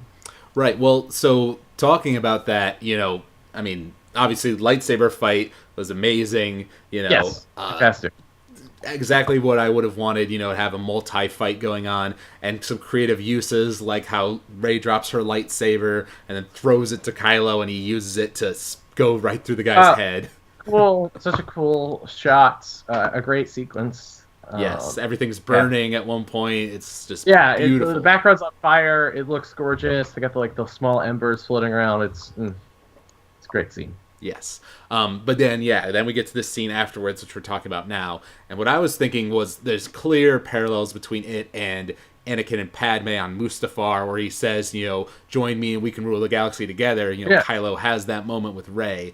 And clearly they have a connection because of what happened, and because they feel like they both understand each other and no one else really can, because they're both these Force sensitives. Luke Skywalker kind of turned their back on them and all that stuff. Yeah. They feel alone. But do you how much of it is like Anakin and Padme clearly were in love? How much of it is love? How much of it is Kylo just wanting like his own apprentice, a powerful second command, or I think versus an actual connection? I think he has an actual connection. I think what's interesting about like rewatching those scenes where they were talking like through the Force, one of the striking things that I always found is that Kylo, how like okay with it like Kylo is from the beginning. Like obviously he has more experience with the Force, so he's just like trying to figure out how it was done. He's like, all right, so I know how to do it, but it would kill you and it would kill me if I tried to do it. So I don't know what's happening here. So I'm trying to figure it out. But also there's like, he opens up to her almost before she opens up to him, because I think he feels almost more alone. Especially after that first scene in the throne room where like Snoke like does that bouncing lightning thing where he's like, I feel alone. He feels like he wants to be his own person, and he's just like looking for like somebody to like share his feelings. And she's asking him like all these questions, like why did you kill your father, who like loved you, and make sure you ask Luke about what really happened. Well, I think because I saw something where this was Lawrence Kasdan saying that when he looked into her mind in Force Awakens, and then she looked into his and saw, you think you'll never be as strong as Darth Vader, that's where like that connection was kind of made. And clearly, there's been some tension between them, and the fact that he took off his mask when she asked him to, there's clearly been something between them, and that's why everyone was thinking that Ben knew. Even in the novel for Force Awakens, he says it is you after she scars him in the book. So I think at one point he really did know, and they changed the story late in Force Awakens. They definitely like her parents were definitely meant to be somebody at some points in the writing process of Force Awakens. Yes. I feel like that was definitely altered because there's like a lot of hints about like who she is. Cause like there's like a lot of weird things like Maz, like right, who's the girl? Who's the girl? She touched the lightsaber, and she's like, I know Han told me, your parents aren't coming back for you, but there's still somebody who can. And she's like, Luke. Right, implying that Luke is separate from her parents, though. Yes, obviously implying that Luke is separate from her parents, which is why I've never bought that she's Luke's daughter. But like, there was still like clearly meant to be something there, and then Rian Johnson did this, which I think is fantastic. I think it's great. I love that she comes from nothing because it makes her the perfect contrast to Kylo, who was who's the son of two major characters from the original trilogy and trained by the other major character from the original trilogy, who's like has all this legacy and all this clout behind his existence, and Rey is just nobody. Like it really puts the like hero mythos back in Star Wars that like anybody could be a hero. Right. So my journey with this has been interesting because I definitely think in Force Awakens that at one point she was somebody, and then they changed the script. They changed it, or in editing, I think in the editing process they changed it, and so it was left open for Rian Johnson. And I wanted her to be a Skywalker at first, but over time I kind of saw what they were saying, and it seemed more and more likely that she was a nobody. And I was kind of like coming around to the idea, and what they did with it here, where how Kylo says, you're nothing in the story. You don't belong in this story. You're nothing, but not to me. You're somebody to me. Right, because clearly Rey, that was the whole point of the mirror. She wants to be somebody, and she's not, and she's alone, and her parents, didn't give a damn about her. Exactly. Right, which is challenging for her to hear. And that's, when he started saying to join me, I was like, that's not going to happen. But then he's like, no, you're still holding on. Let go. Yeah. And he does that whole thing with her parents, which he saw into her mind. So he saw the truth and she was just hiding herself from it. Well, yeah, because like he says, like, you've known all along, haven't you? Like, like you've known, like, say it, and then like she's like that they're nobody, they're just junk traders. Yeah, they're junk traders. They died in a Jakku desert. They sold you out for drinking money. Like it's really interesting because like a lot of like some people have pointed out that like it reads like Rey's biggest character flaw in the series, which is the second she found out that she is like the Force. Well, like even before then, like even in the Force Awakens, like she was like pretending to be like somebody else's, like somebody important's kid, that like somebody like super rich and famous is gonna like come back and pick her up, and she's gonna be whisked away to this grand life of adventure. It's like the hope that she was holding out to. That like that's like the point of her literally living in the shadow of the original trilogy, picking its scraps up, right, hoping that somebody from it would come into her story. Like that's why she puts the X-wing helmet on, which apparently, by the way, it says like on the letters of the X-wing helmet it says Rey, so implying that like that's not even her name, that like she got that name from the helmets. Oh, that's interesting. That's like something I heard. I don't know if that's true because I actually don't speak I actually don't know how to read the like language in Star Wars, but there is translation. Arabish, yeah. Yeah, there's like there are like translators, and that somebody had like translated it, and that's what it says. Yeah. So I like that. She's literally just pretending to be somebody important. And the second she finds out that she is somebody important, that she grabs onto it, and then she's scared about it. She's like, oh wait, no, hold on. Maybe this is a lot of pressure when she sees the vision and with the lightsaber in the Force Awakens. But then by like the end of the Force Awakens, she's like, I am somebody important. I am like the chosen one of destiny. I'm ready. Right. So Rey thinks that she's the chosen one, or she wants to be the chosen one, and she realizes that she's not, predestined. She's just a nobody, but that doesn't mean that she can't build herself up to be that. She can't rise to the occasion with her own power. You're right. Yes. Yeah. And that's why she's like excited about going to Luke, and she's kind of like disappointed by him when he's like immediately throws the lightsaber away. Like she was kind of like expecting this big like transcendent moment, and like she kind of jumps into it still. Like she's like, I really want you to like I want to be trained, I want to know, obviously. So I think it's great. I think it's a great sequence. I think that her character does like have flaws. They're just kind of less stated, and they're not like they're very intrinsic. They're not extrinsic, right? Which is a harder thing to get across. Yes. And it's something that I think The Force Awakens struggles with, but this movie I think handles in a much better way. Right. Her internal kind of conflict, and I'm curious to see now that she's had that revelation, that clearly she had the offer to join Kylo to be somebody. She would have been like the queen of the galaxy, Yeah. But she refused it to be with her other family, the Resistance, the other home she's made for herself.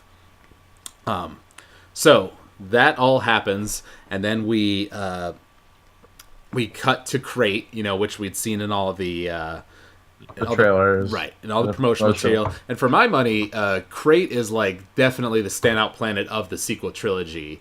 I think it's got a cool look with the red dust coming up and all that. It has a great design. It looks neat. It's really not like, it's strange though, because like there's really not a whole lot that like it does for it. It's just a very cool looking planet. Right. So. Right, but as just for the looks of it, I like it, and I like the crystalline foxes. I think they look pretty cool too. So they look cool, and I was a little bit like annoyed by them at first, but they ended up like serving the most plot focus out of any of the random animals they introduce. Right, more than the porgs for sure. That's more than the porgs. Yes. So we cut to what everybody was saying. This is like the Battle of Hoth. We've got the walkers, we've got the battering ram cannon, and we decide to do a desperate charge with these like ski speeder things that are like busted to hell. But we're gonna do our best to fight back. They really don't do a whole lot though. Like the skim speeder things, they don't really like fight back very well. Right. Well, they have to stay grounded. They have like one cannon on them, and they're exposed cockpits. So it's clear that it was kind of like a desperation attack, just to try to do something. And Poe realizes that, Yes. That's why he calls it off in the end. But Finn stubbornly keeps going, which I think you can read that as like his hatred of the First Order kind of coming in. Yeah, he wants to destroy the First Order because he keeps shouting like, "I can't let them win, not again." His like disgust of the First Order kind of overtakes his logic. Which is funny because, like I said, it also like puts him at roughly the same point that Poe started at in this movie. Mm-hmm. Yeah, well, yeah, and clearly, like, this is the whole point. Poe calls it off, and they go away, being the leader, just trying to survive, whereas Finn turns off his comm, just like Poe did at the beginning. But that's an arc for Finn, because earlier in the movie, he would have been the one to run away. He just cared about saving himself. Now he believes in the cause.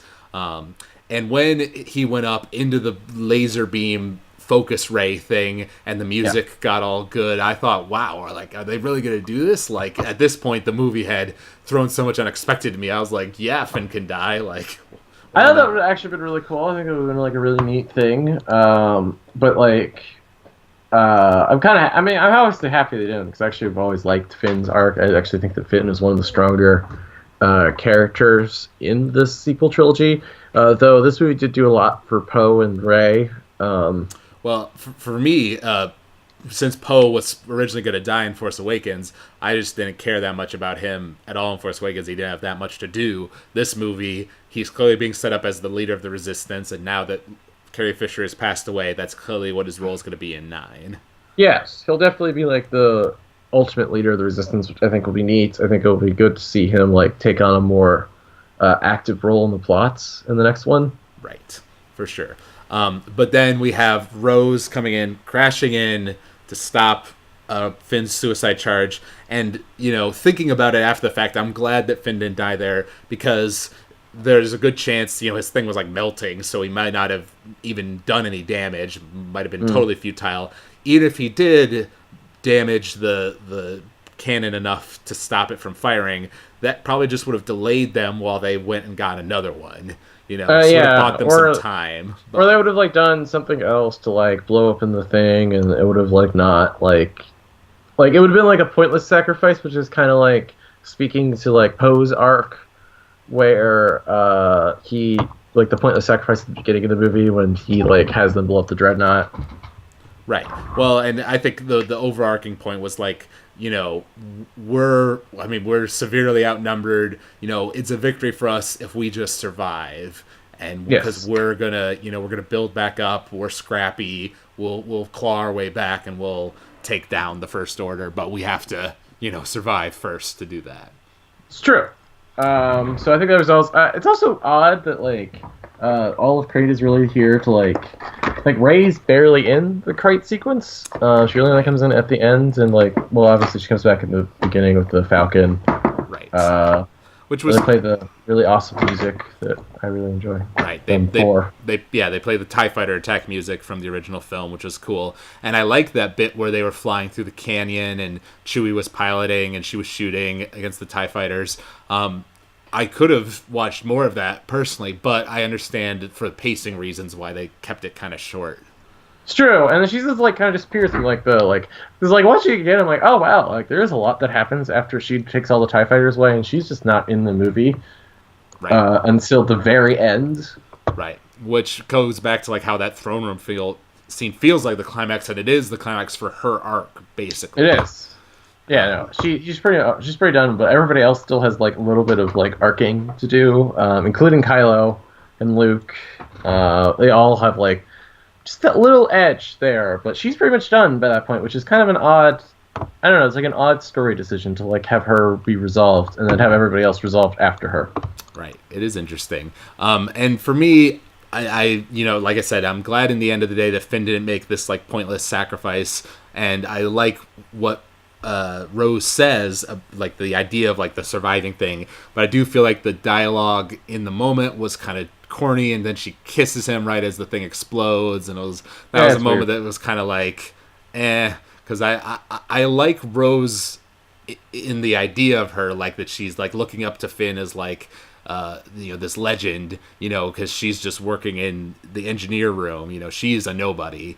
Talking about nobodies in this film, and that she lost her sister. Nobody's coming to be heroes. Right, is kind of like a big theme here. Right, but and I like apparently the actress for her like was also kind of a nobody actress that they just pulled out of nowhere. Like very traditionally Star Wars. I mean, like yes. Mark Hamill and Carrie Fisher were both like kind of nobody actors when they were cast. I mean, obviously Carrie Fisher had like a little bit of legacy to her, but like Mark Hamill was nobody. Right. Well, actually, Mark had been in a lot of TV stuff as well. I mean, like I'm not saying like he hasn't like done acting before. I'm saying that like he was like not famous. Right. No, certainly not. So I don't know. I have mixed feelings on Rose as a character overall in this movie, I guess. I like Rose as a character. I'm not like bothered by her like general existence or anything. I just like I don't feel like she has as strong as an arc as everybody else. I feel like she's more there to like serve as a step note to Finn's arc instead of like be her own kind of like character, her own like issues and plots. Right. No, that's definitely true. She's there for Finn primarily. Yeah, like DJ is there for Finn.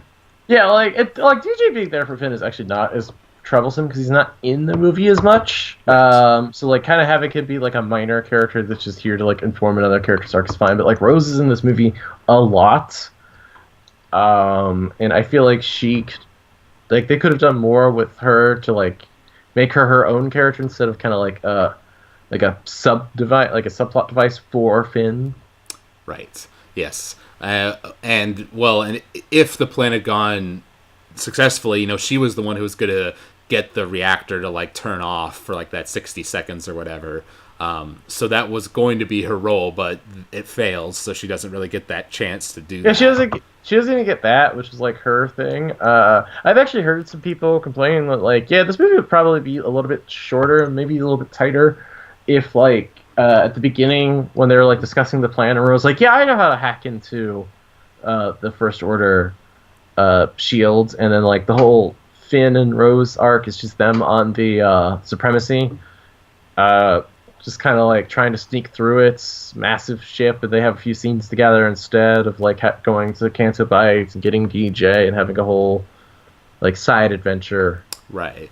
Yeah, and I do get why it's cool that this film is different in that it's like primarily set on like ships in space.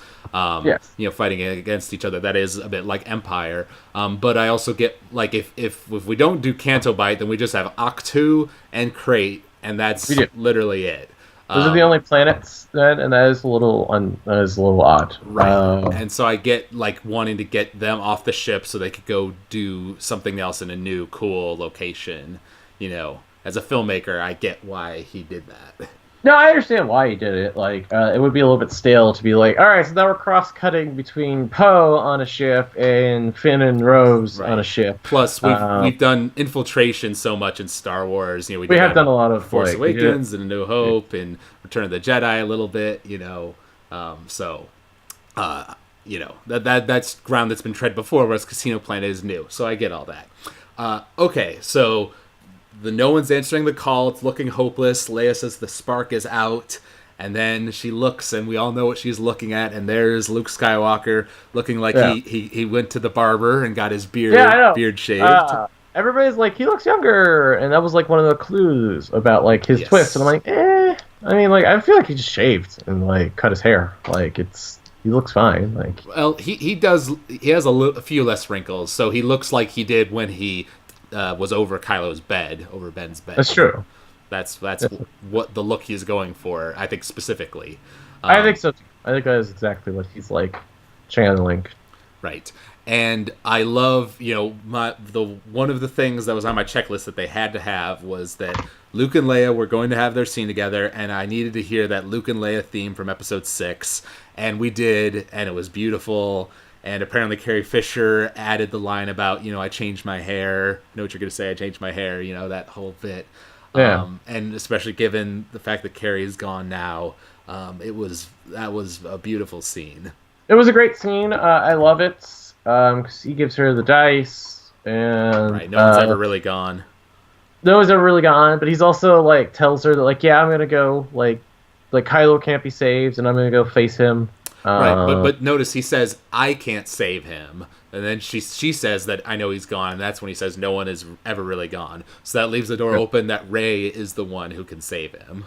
It's true. I really don't want him to be saved, though. I really, really want him to like hold to like his conviction. Because, like, that's the whole point of this movie is that, like, being conviction is more powerful than, like, not, like, having a belief system. So Kylo having this belief system is what makes him powerful and what makes him, like, an interesting character. And I really, really don't want them to, like, rehash the Vader redemption arc in 9. Yes. Personally, I agree, but I think they've left the door open. If they want to, they could. Certainly. It's true. But I also like, I noticed on rewatches, when he puts the dice in her hand and then kisses her, she kind of looks at him and he looks back. And so it's clear that she realizes then that he's not really there. She totally knows. And we talked before on the last podcast about the wink he gives the 3PO. That was nice. Right, because he's the only one who ever like likes 3PO. Like he's ever like respected 3PO as like a person almost. So I love that. Right, like very subtle moment. And then that track on the soundtrack is called "The Spark." It's got the Luke and Leia theme, and then it leads into that kind of slow build up music as he's walking and everybody's standing up there to look, and it felt including the Hamill children apparently. So. Yes, I saw that.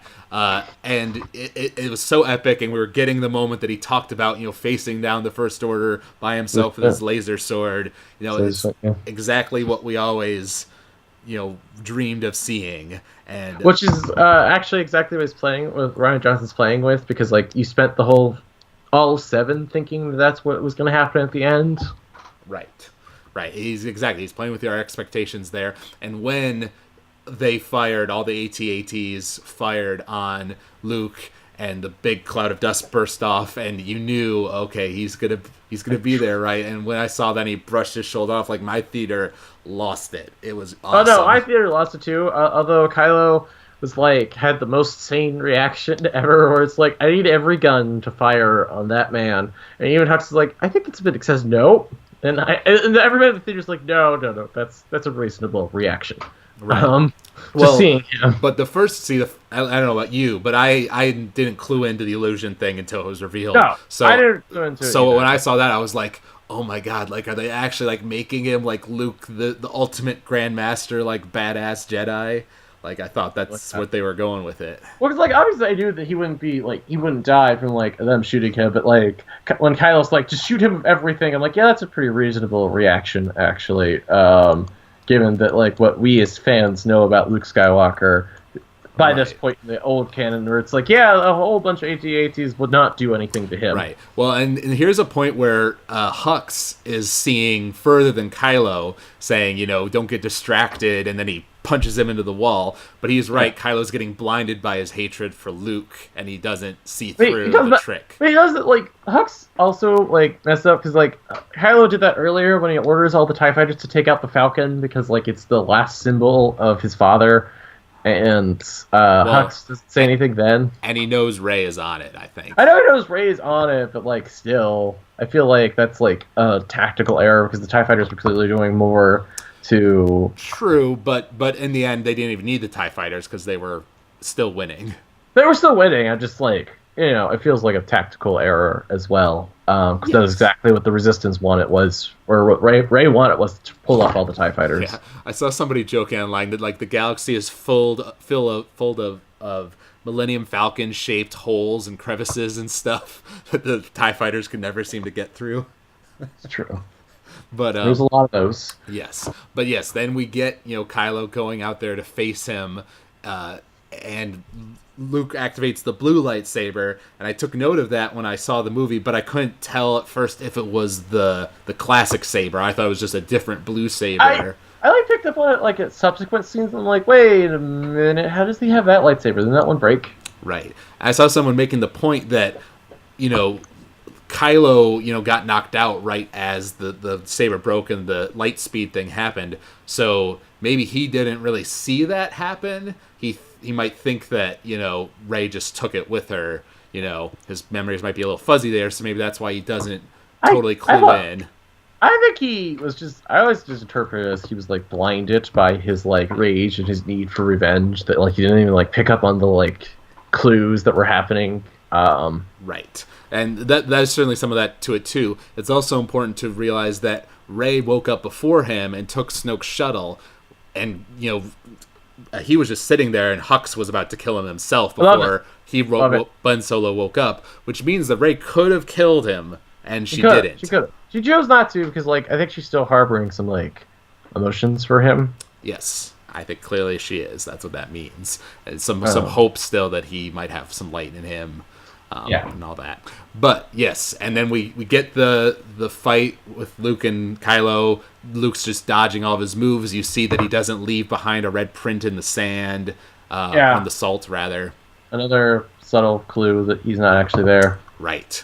And I was a little put off by the slow-mo Matrix dodge of Kylo's lightsaber at first. I was like, we've never seen that in Star Wars exactly. But knowing now, that he was controlling it, a projection, it's like, okay, that's why he was moving so swiftly, because he could do anything. He's good. He can do anything you want, because he's just like, and he does like a lot of like weird, kind of almost unnatural-ish movements at some point. Right. And it's all, all gets explained later, but he says there, I failed you, Ben, I'm sorry, I'm sure you are. Right, but he also led off by saying, are you here to save my soul? And he was like, no. I actually, although, while a very dramatic scene, and I generally do like it, there is like, that like, moment where he's like, are you here to save, where Luke says, I'm sorry, and Kylo shouts, I'm sure you are. Generally gets a chuckle out of most theaters that I've been to. It's just kind of like the way he says it, right? Where it's like it's kind of like a little hammy and a little scene chewy. A little, but I mean, I think clearly Adam Driver's channeling a bit of Hayden Christensen in this last half of the movie because he's getting his screamy moments. And it's cool. I like it. But yeah, it all leads up to Luke deactivating the saber, says, no, I'm going to be with you, just like your father. Everything that you just said was wrong, the resistance, the rebellion is reborn today, I will not be the last Jedi, all that stuff. Yeah. It's great. It also speaks to an earlier scene where Rey was like, he's like, what do you know about the Force? Everything you just said was wrong. Yeah, everything you just said was wrong. Like, he's kind of, like, more snarky in this, which I appreciate. Right. I like that, too. That's a little bit of old Mark Hamill coming through, I think. It is. I took note of the fact, especially in repeat viewings, he says, I will not be the last Jedi. He doesn't say, like, I am not the last Jedi, I will not be the last Jedi, and it cuts to Rey moving the rocks. But that implies to me that it's not like, I don't think Rey is the last Jedi, per se. I don't think she's become an official Jedi, because, like, for Luke to do that, he had to confront his darkness and throw away his lightsaber and, find the love in his heart and all that stuff. That was, like, a big moment. Rey hasn't had anything like that to prove to me that she's a Jedi. But I will not be the last Jedi is, like, implying that, like, she will be a Jedi. And he's not even saying that, like, there will be more Jedi. The Jedi tradition will continue. Right.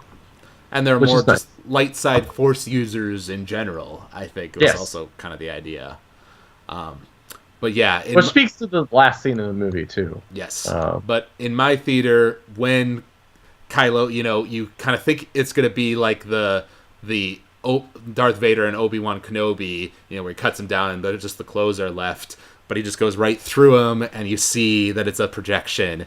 And when it cut to Luke meditating on Ahch-To, my theater like clapped. It was like, oh my god. Yeah, right. Remember my opening night, my theater flipped out, and I was like, yeah, that was awesome. Yes. It's a cool reveal. It's actually it works very well because like we didn't know that like the Force could do that, but like also it goes very keeping in line with the mysticism of the Force. So right, yes, it doesn't seem outlandish or feels like it comes out of left field. Right, and Kylo says, earlier, you're not doing this. The strain of it will kill you. Implies that it is a ability that is known and is known to be extremely dangerous. Yes, but it's not like out of nowhere necessarily for them. Which is good. Yes, I agree. And then we have, once again, Poe being like, no, we're the spark. He's distracting them. Let's follow the foxes. Leia says, what are you looking at me for? Follow him. Clearly setting him up to be the leader. And I do like Rey, saving the day there at the end is cool. Although, personally, I wish that she had shown a little bit more strain, because she's picking up, like, tons and tons of rocks, and she doesn't look like it's much effort at all, which kind of goes into the Mary Sue thing a little bit there. It does go back to the Mary Sue thing a little bit, but like it's like a good and it actually would have been like kind of neat because they could have like done a like cool cross-cutting thing where they cut from like her straining to lift all these rocks to like Luke straining to have to astral project. And like showing like the similarities of the two of them, but like I don't know. I guess it's like right, but they hadn't done the reveal yet for Luke at that when they showed that shot. I just feel like that there was like something that could have been done there, but like it's all right. I mean, it works for what it does. Yes, it's a minor complaint of mine. But yeah, I loved when he disappeared and then Ben Kylo figures it out and he just yells no. Yeah, I actually also love the last line because it's like I'll see you around, kid, which is like a Han Solo line. Yes. So it's clearly invoking like he's been the whole time he's invoking his father. How like he'll never like outlive your father. Like you'll never get out of your father's specter. Right. And the first time I saw it, when Luke then collapsed on the stone, and I was like, I thought he was just gonna do it, and like that was gonna be his big heroic deed. I didn't necessarily think he was gonna die. So when he vanished, I gasped. I was like, oh my man, they really went there. They did go there. I was a little the Twin Inciting Suns. The music did it for me the first time I saw it. Yes. I was a little choked up. I'm like, oh, that is a sweet send off. I know Kenny. If he were here, he would not agree with us as strictly, but like, I appreciate that scene. Yeah, no, yeah, and the binary sunset, like, if he's got to go, that's got to be a beautiful way to do it. I've seen interviews with Rian Johnson where he's talked about it, and he said that he certainly thought a lot about killing him, but he thought, at this moment where he's making this huge act, making hope for the whole galaxy, like, when's going to be a better, more meaningful time for him to die, and that frees him up to be a Force ghost and to not be physically present, so JJ can bring him in wherever he wants rather than having to like juggle another character in another location or something like that. It's true. It does help. It does help free up that, and it helps. I think the thing it does most for me is that it like frees up the last movie of this trilogy to like step out of the shadow of the legacy of the original trilogy and firmly establish its own like feeling. Its own like movements in the plot, and that like it could just be about the new characters, and that we don't have to arc or have any like devote a lot of time to older characters. Right. Well, yeah, and clearly they were going to, because Kathleen Kennedy said that 9 was going to be Leia's movie. But unfortunately, now we will not get that. So now it has to be.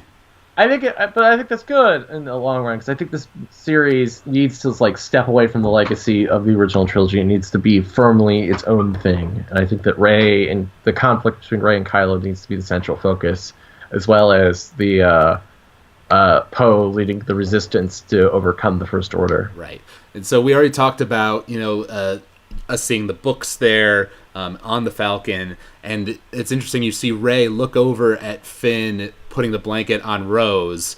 Do you read that as a hint of jealousy? What do you think? No, so I thought about that for a while, and she has this kind of look like Like she like nods. She kind of like half smiles, like, oh, my friends found somebody, and that's what I wanted from him because I didn't.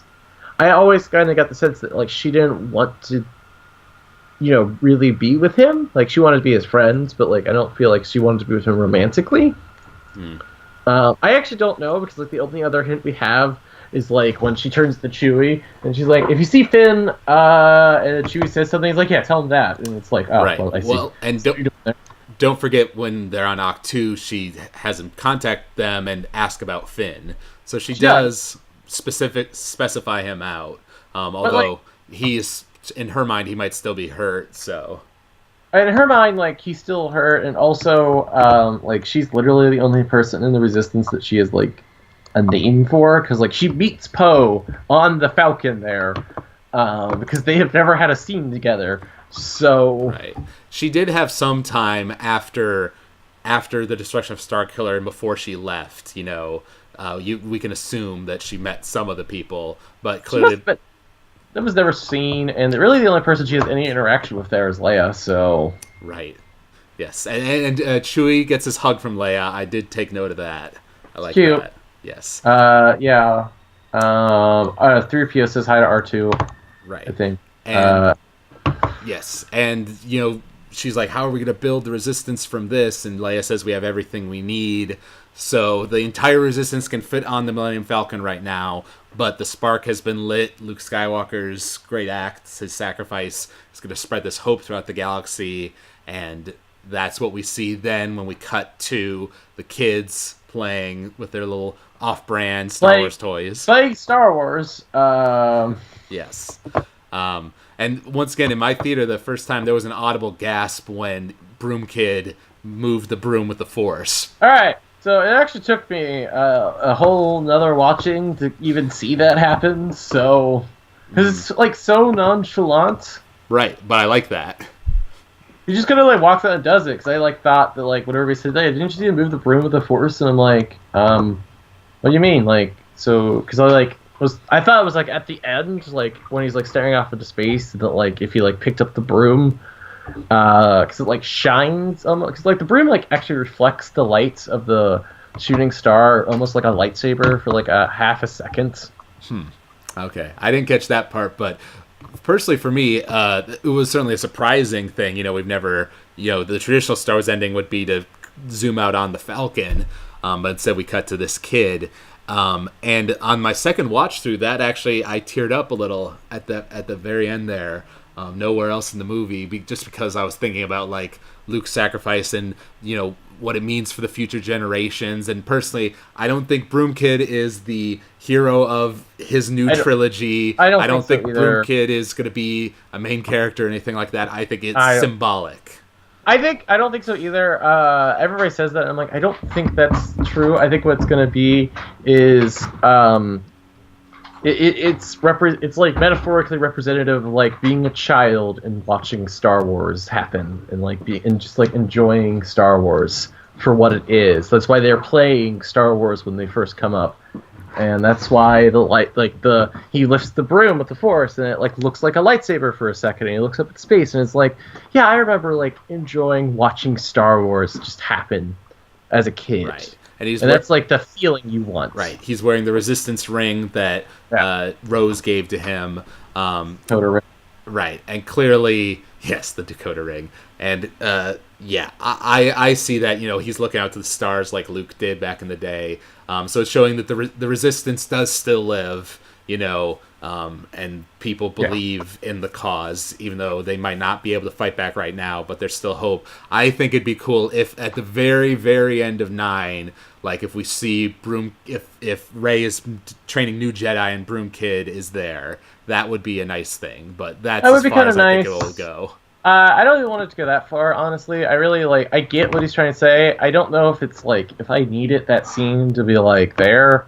I don't know if I would have put it there if I was making that movie, but like, whatever. Right. I get what he's trying to say. I still stand by it. I believe that's what that scene is, that it's like him like trying to like enjoy, like remember, like get you to be nostalgic about watching Star Wars as a child, and just remember that it is a fun almost childlike thing, and that like not to make such a big deal out of it, even though we've now had like 3 hours of podcast about it. Yeah. Yeah, I guess we're not following that rule, but at the same time, this is like one of the most mature Star Wars movies, one of the most complicated, so it's going in that direction as well. And one thing I want to specify, talking about the overall movie now, a lot of people say that the theme of the movie is let the past die, kill it if you have to, like what Kylo says. But once again, from seeing an interview with Rian Johnson, he talked about how, it's like there's some truth to that, but of course Kylo takes it too far, like wanting to burn everything down, So the idea is that there's like a moderation, that's what Rey's whole thing is, like your past, it may matter, it may not. What's more important is what you do in the present and what, putting yourself towards the future, preserving the parts of the past that are important but not being beholden to it. That's the larger theme. It's not, because people of course compare what Kylo was saying to like how this film just goes against like what Force Awakens had set up and subverting all these expectations and all that stuff. I agree. I think there's a lot of that there. I think the overall theme of this trilogy, in my mind, is it's like Force Awakens is very much about living in the past and about living with the shadow of the past, like constantly over you. And this movie is about trying to push forward and be your own, like establish your own identity. Right. And like make sure that like you like it's about like being who you are and like being true to your own belief system, which you see in all three major plot lines. Mm-hmm. And then I think that ideally 9 would be then about like forging into the future, establishing like that like the future is more important than the past, which is touched upon in this movie. But I think that 9 like thematically should be focused on establishing the future. Right. Yeah. And I wanted to talk a bit about 9 because one thing that's going to be interesting, I think, is because of how this trilogy is now structured, with Last Jedi taking place, mere minutes after Force Awakens ends, which I like because it's different and it's bold and all that stuff. But it does mean that these two movies have taken place over the course of like a week and a half, and our trio, Rey just met Poe for the first time at the very end of this movie. If Finn, Poe, and Rey are supposed to be our Luke, Han, and Leia, that trio is so important in the original trilogy, and we're probably only going to see all three of them together for a bit in 9, and that will be it. So it's 9 is now has, I think, an even heavier burden on its shoulder, and that it's definitely going to skip ahead in time and show the Resistance, fighting back against the all-powerful First Order. But it's if it is supposed to wrap this up in one movie, if we're not getting a 10, 11, 12 with these same characters and the same conflict, then 9 has a lot to wrap up. I mean, I wonder about that. My most cynical, I think that like 9 will be a rehash of Return of the Jedi, because I don't believe very strongly in J.J. Abrams' ability as a filmmaker and a writer to develop original thoughts. I disagree, though, because they did Starkiller Base in Force Awakens, and that's the thing that's been most criticized, so there's no way they're going to do Starkiller Base 2. And there's a very likely chance. They did the throne room scene in this movie. Like you said, this has set things up. Now, the beats of the original trilogy have basically been covered, except for the redemption. If Kylo's going to be redeemed, if not, that's still a big question opened up. But you can't do the Emperor tempting, the other one to the dark side or whatever. We kind of did that already. And I agree, and I believe that like this movie had like enough originality that like it kind of forces some originality onto the third one. But I do think that there is like potential, like the first act of this movie will be like them, like, all right, well, we need a fleet. How are we gonna get a fleet? And then they like go see Lando for a fleet. Right. And that way we can J.J. Abrams will be like, hey, remember Star Wars? And then you'll like, oh, hey, look, Lando's here now, and that like he'll have like, oh, well, I have some deal with like the Hutts or some other crime lord, and then and then there'll be like a whole elaborate action sequence with the three of them like infiltrating like a criminal organization, like the beginning of Return of the Jedi.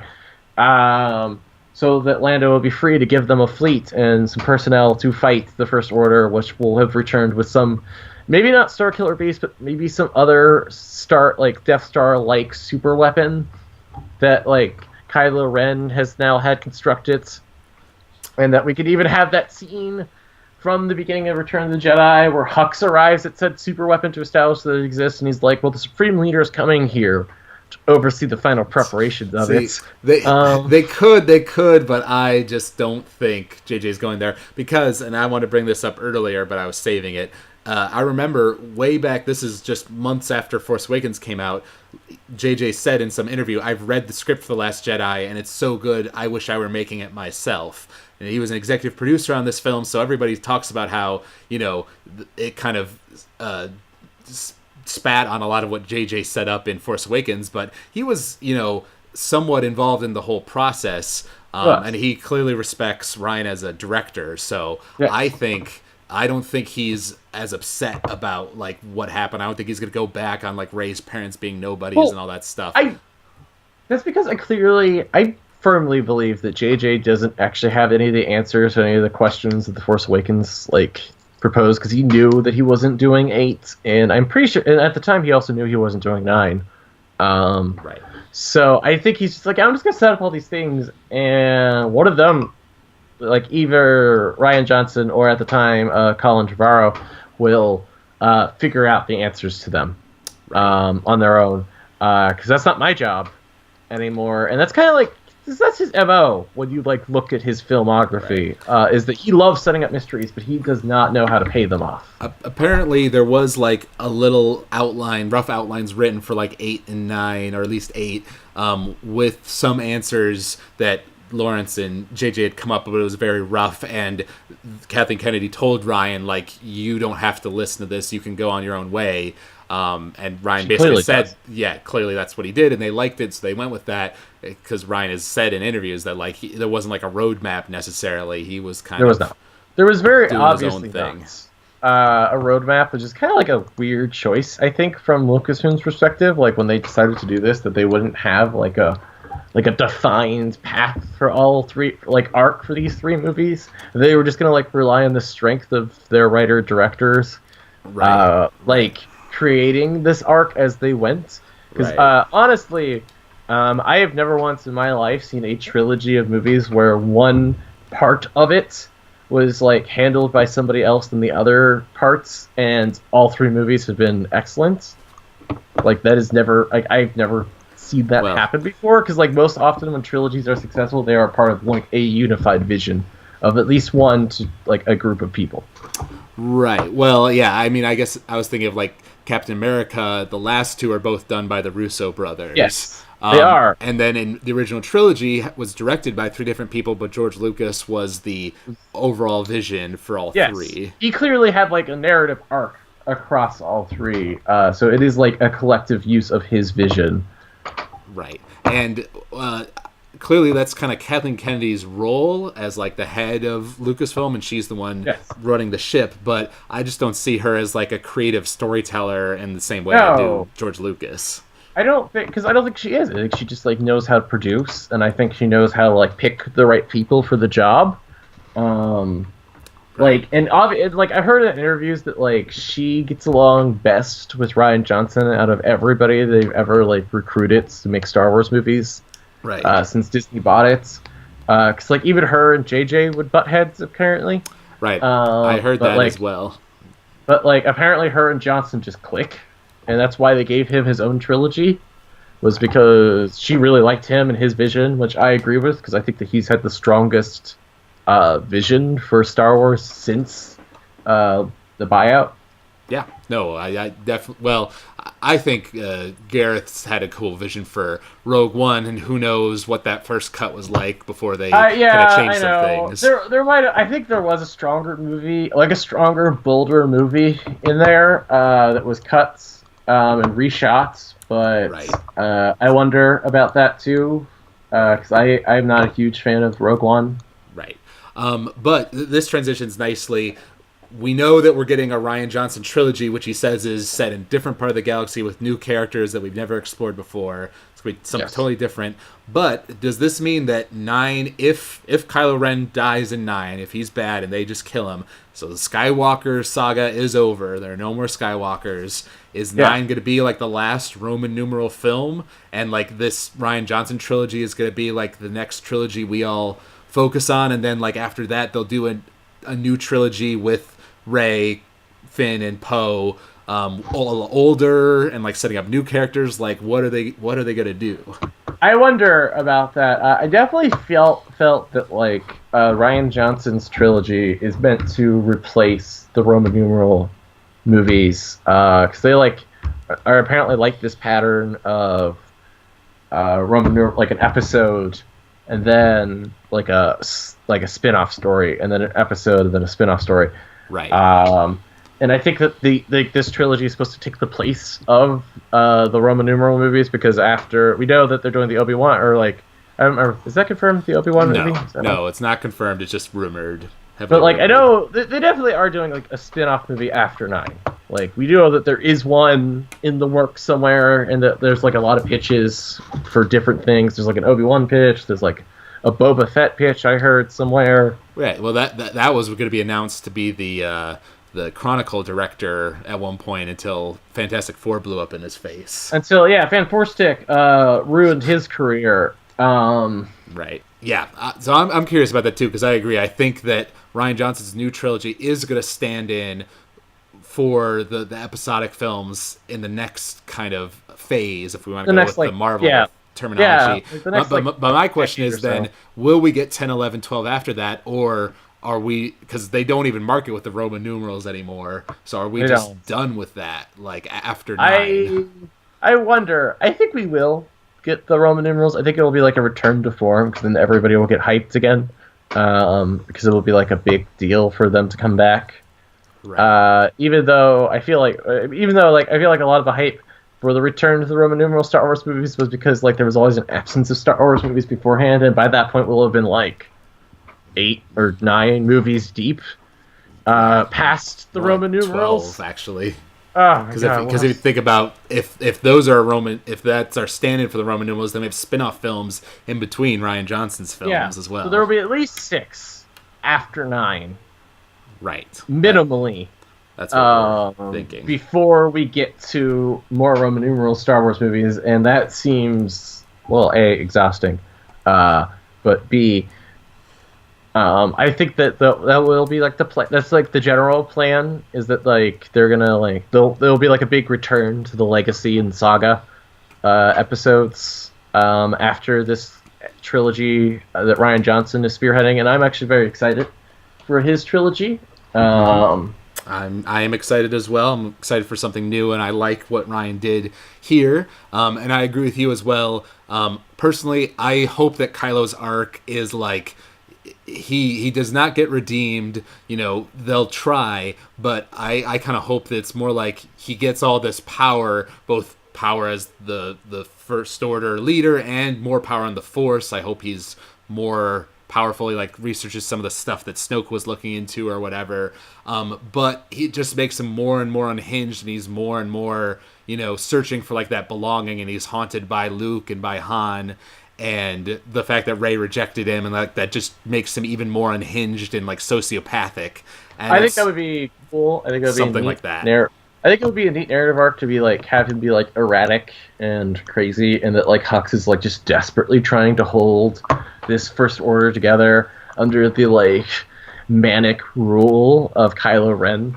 And right. There actually is a lot of like deep story potential there for like a lot of cool twists and turns. Right. And here I'm gonna list some things I personally am very confident are gonna be in Episode 9. Rey is gonna have to construct a new lightsaber. Definitely. She is going to do the connection with Kylo with their minds again, because that was very well received in this movie. So I think they'll do it again. Luke is going to be a Force ghost. Poe is going to be the leader of the Resistance. Most definitely. And I think Hux is going to try to usurp Kylo. The last shot that we see of him is him looking over at Kylo, like bending down in the room. So he's gonna like find some videotape of what happened in Snoke's throne room and like use it to turn the First Order against Kylo or something along those lines. That's what I think. I agree. Yeah, I know. Like, I concur with most of that. I think that all of those major plot points will hit. Yeah. Any predictions for you? I don't know. Like you said, in my most cynical, I think that it will be like a lot of like sticks in there. But like, I hope that J.J. Abrams really stretches his mind and tries to come up with some new ideas for how this all plays out. If we really look at the thing, though, like 6 is not like played out like this huge. Like it's like a great movie, but 6 is not like all about like crazy plot twists and things. It's just like a very straightforward story about what happens. Like they don't even like sit on the Leia as Luke's sister reveal very long in 6, which is like a curious move for Return of the Jedi. And I wonder, but J.J. Abrams, being a very sensationalist director, will definitely want to have some crazy plot twist somewhere in there. Yep. I mean, I think there's truth to that. I'll agree with you there. And lastly, with us talking about how 9 should be like a move towards the future, if the First Order is defeated and if Kylo is killed and all that stuff, do we start Republic 3.0? Does Rey start her own Jedi Order? Or are we like cutting loose the past and like doing something completely different? I wonder about that, because I wonder what the like ultimate resolution would that be, because like clearly like all large points of these movies was that like neither of those things worked, right? And neither of those things took hold, so it would be kind of almost silly to have them repeat those same mistakes. And I think that they would need to do something else. I think that Rey will probably not want to like teach people the ways of the Force. I think that she'll probably want to like just kind of like let them do their own thing. I think that will probably be like the ultimate resolution, is that like you can just do what you want to do, and I don't think there has to be like some strict teachings about the Jedi. I think that everything should be more relaxed and more open, and maybe that will be the point they take with the government. The government structure. Maybe they'll just like not have like a grand unifying governmental structure across thousands of worlds. Maybe they'll just be like, yeah, everybody just kind of, does their own thing, and we'll just deal with problems as they come. Yeah. Maybe that like totalitarian rule or like even democratic rule across everything is not the way to go. Right. I was just thinking that as well, like some sort of loose alliance, where it's like if you attack me, we attack you, but we're going to, rule in our own ways, and that Rey, would have some sort of order where it's like, I'll teach you, like Luke taught me, like how to feel the Force and connect with it and not, hurt people with it, but, not like a religion. I agree. Yes. I think that would be the best way of handling it, because clearly the structure does not hold forever. Clearly structured things do not hold forever. Right. So. Yes, I agree. Okay, so final thoughts. The Last Jedi. We've had long podcasts talking about it. I think we've covered our thoughts in detail here. For me, like I said, I think that just one like logic proof script pass or logic like detail oriented script pass to like fix some of these little things about like the hyperspace flanking or Holdo not telling Poe about the plan, like inserting a spy plot line in there, having a little bit more with Luke's past with Ben to like justify that more. Just little things, little lines I would add, things I would change, and if I couldn't like touch the overall structure of the story, just doing like those little details I think would iron out a lot of the problems I have with the movie. And overall, I like that Star Wars is back to risk-taking. I think visually it is maybe the most impressive Star Wars film I've ever seen. iconic moments. I think Luke on Crate, the hyperspace battle, and then the throne room Snoke scene are 3 of the best scenes in all of Star Wars, and they came right out of this movie. So it's already got all these iconic moments in it. And I'm excited for episode 9. I think the gauntlet has been thrown at JJ's feet. Like, well, your movie was criticized for being too safe. Rian Johnson just blew the doors off of everything. What are you going to do now to wrap it up? And I hope he rises to that challenge personally. I agree. I agree with everything you said. My only fear about the future of Star Wars is that the fan backlash for this one was so vocal that I hope this doesn't scare everybody back into a safer space where the fans weren't upset about the reception of Rogue One or Force Awakens, both of which were very heavily entrenched in referencing 4. Right. Instead of this movie, which took a bold new stance. Not this movie didn't make this movie made the amount of money that it would probably be expected to make. Right. It broke its $1 billion. It was a financial success. I just worry that Disney might get cold feet after hearing all the backlash from this movie, right, and the lower audience scores. And I really don't want that happening because I was really happy with the risks this movie took. I really wanted it to be a bold, different direction, and it was that. Right. Well, if Rian Johnson's new trilogy suddenly gets canceled or something, I'll get worried. But personally, you look at the critics' score, the critics loved it, and yes. When I went to see the movie with some of my more casual, they like Star Wars, but, they're not into it like we are. And a lot of them think this is the best one of the whole saga, So I think a lot of general audiences really liked it. It's more the hardcore fans, the people who have this idea of what Star Wars is that yes. are being critical of it, and those same people were critical of Force Awakens after the fact. I think that the reaction to Force Awakens was kind of delayed as people rewatched it more and kind of saw more of the issues with it and how safe it played it. That became more vocal over time. It wasn't so much when it was initially released. So I think 9 will probably get a little bit of stepping back, a little bit of playing it safe. Maybe it won't be as jokey as Last Jedi was. But that would be an odd choice because that was actually something that J.J. Abrams did establish about this jokiness. Because there's a lot of that in Force Awakens too. Well, that's the thing. People say Last Jedi has more jokes than any Star Wars movie. I thought Force Awakens is more jokey myself. I agree. So I think they'll step back a little bit, but I hope it's just a little bit. And I think that the overall reaction is very positive to this film. Clearly, it's made a lot of money, and so they're just going to go full steam ahead into wrapping this up. Yep. All right. Good stuff. All right. Well, thank you for being with me here, Andrew, and thanks to Kenny as well. When you listen to this, Kenny, we had some technical difficulties, but we pulled through.